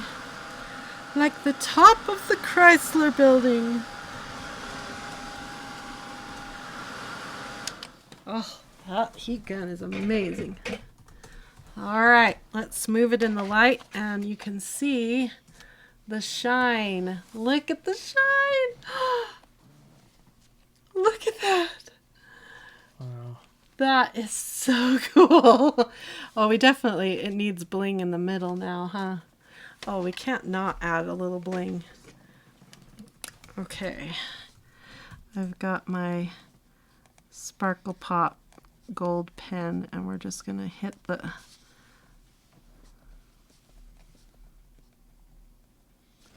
these little petals real quick. Well, it's been a while since we've actually done a full coloring page in a more relaxed mode. Last time we did it, I was really hurrying. Helga says it's just so relaxing watching you. Oh, I'm glad you're enjoying. I'm enjoying myself too. It's so relaxing being on the watercolor paper because all the products are just happy to be here. They're not being forced to do things they don't want to do. They're just happy to be blending, happy to, oh, you made a mistake, that's okay. Let me lift off this paper for you. And it's just such a pleasure. Add some bling in here. Okay.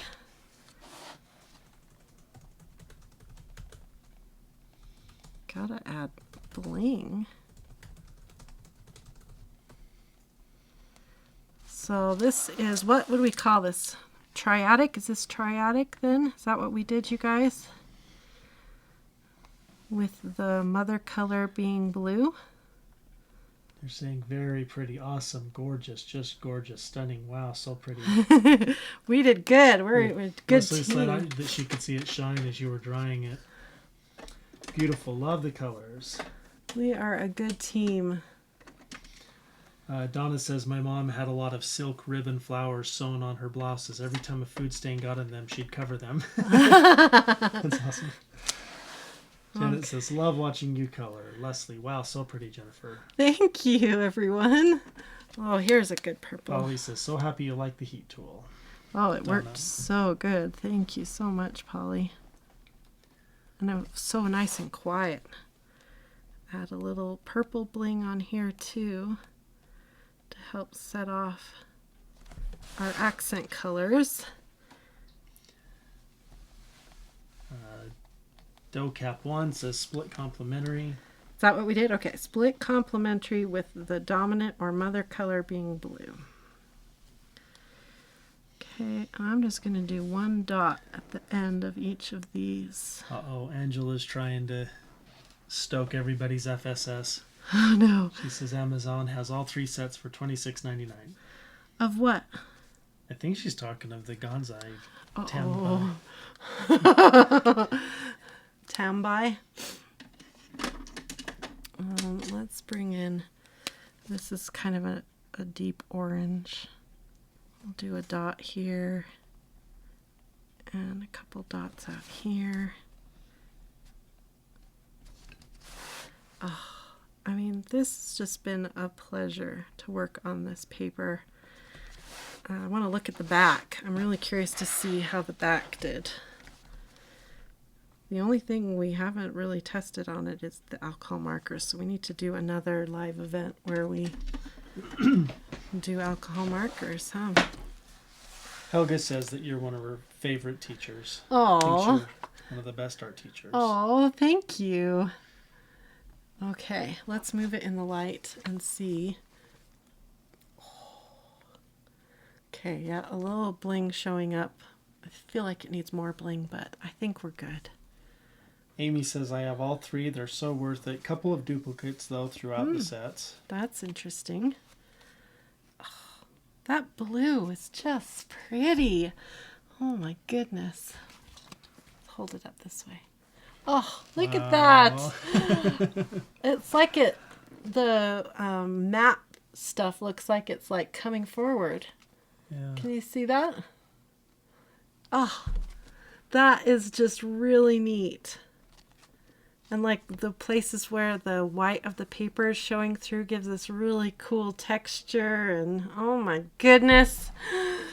See, this is why I was so excited about Mandala Bliss Volume 3, because it gave us all these open areas to experiment with tools and have room to do big areas and swashing of blends and just wiping big swashes of paint across the whole background. And where, you know, Volume 2 is awesome with little tiny details. We could have just gone at it with gel pens and really lost ourselves in the details. You know, if you need a stress relief where you don't have to think about things and you just sit there and enjoy every little detail, Volume 2 would be perfect for that. But if you have some tools that you've been wanting to really experiment with and blend and really get in there and have space to play with these tools, I think Volume 3 is where it's at, man. You know, at first I was like, Volume 3, I don't know, are these too simple? Are they going to appeal to people? But man, this has been really fun. That's funny. Nikki says it looks like the little sister of the one on the wall. Oh, it is. It's a very similar color palette. Yeah, that's really cool. Much more simple. Yeah, and these are much more bright colors, not toned down. The ones on the back, I on purpose picked very toned down color palette. And this one is much more poppy colors. Yeah, they're saying it looks 3D. It's so good. Donna says it's your passion for coloring that inspires the rest of us. Oh, I'm so glad that I can inspire you. It just means so much to me that I can do that for all of you. And I'm just so excited that I can offer this paper to you guys. It's one of the things that's so important to me is to set you guys up for success. And, you know, whether it's me recommending products that I know will work for you or providing products that I know will work for you, it really means a lot to me. I don't ever want to sell you something that I feel halfway about. And this is something that we both, Steve and I, feel really excited about. We took our time and picked something that we knew we would be proud of to offer to you. And I think you can see that it's going to work well. The warpage, I'll show you how much we got in the warping. I want to be upfront with you about that kind of thing. Like I said, it is a lightweight watercolor paper. So there you can see I hit the whole paper. The whole thing was hit with watercolor. So you can see how much warpage I got. Minimal warpage, but there is a little bit there. It didn't even really ghost. Maybe a tiny bit right there. We got a little bit, but you'd be hard pressed to see any ghosting.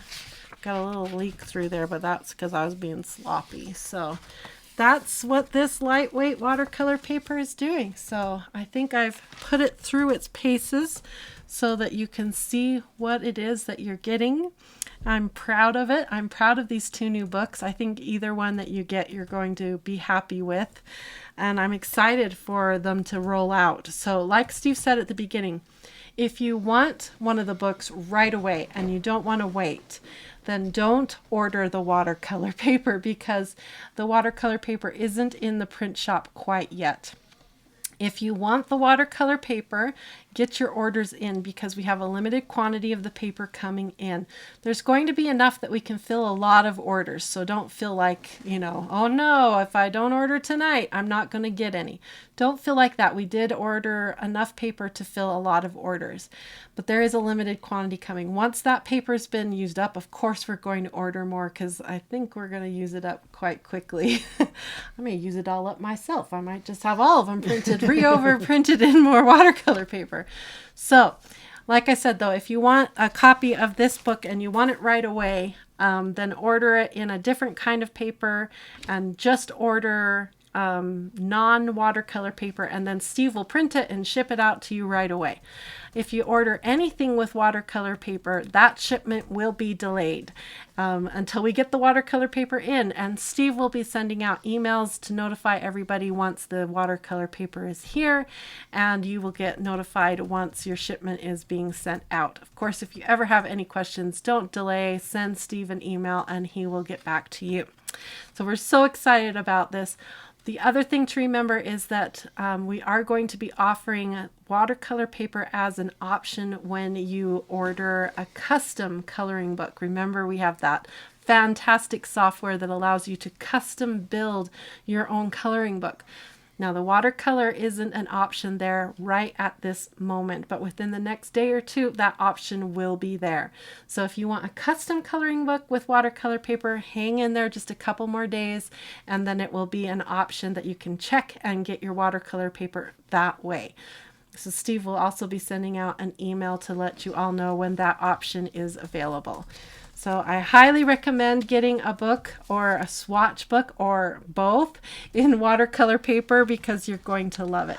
Now, the other thing to remember is that I'm going to be coming live on here YouTube in the next day or two to do kind of an event with the watercolor paper and my full set of Tombows. We're going to be swatching and coloring with the Tombows. So keep an eye out for that a spontaneous live event to be coming out either tomorrow or Friday. So I'm looking forward to playing with the Tombows, swatching them onto the new watercolor paper. It should be lots of fun. As far as the giveaway this week, we've decided to hold off because we're going to be doing some extra special giveaways centered around these new books and the new watercolor paper. So keep an eye out for that to be coming out very soon.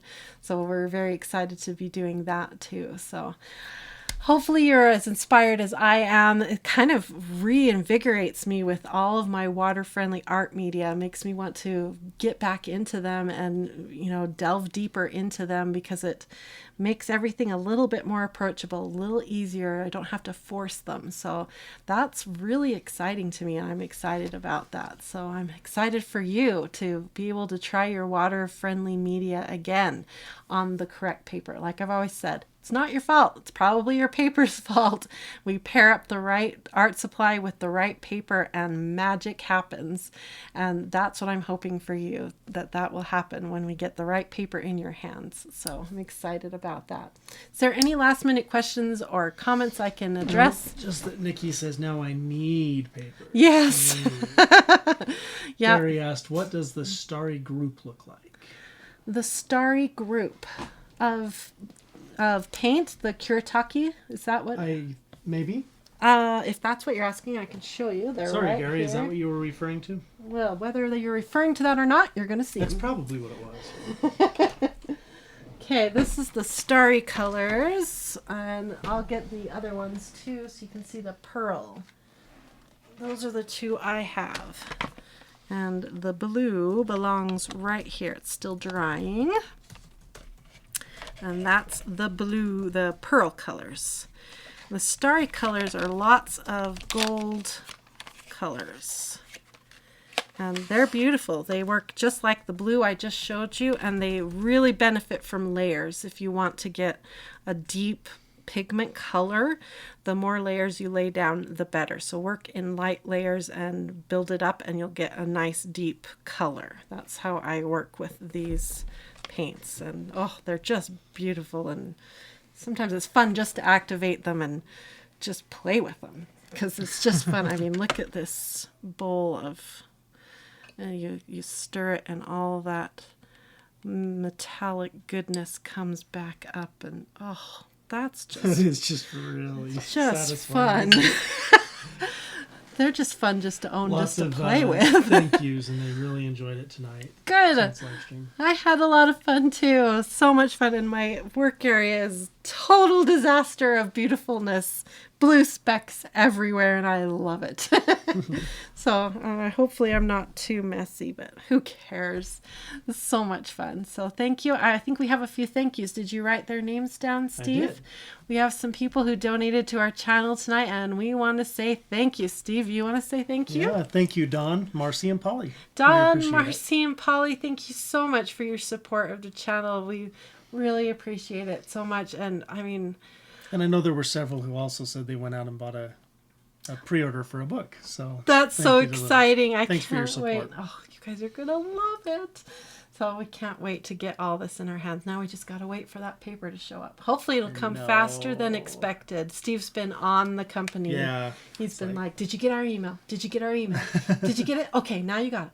When is it coming? When is it coming? We're so excited. I So want to get it here. yeah, so thank you so much for your support. We can't wait for everyone to get it and start playing with me, and it'll be so much fun. So thanks everyone for the fun evening, and we'll see you in a day or two for me being on here playing with the Tombows. So we'll see you soon, everybody. Thanks for all the fun. Have a wonderful, colorful, blissful night. Bye-bye, everybody.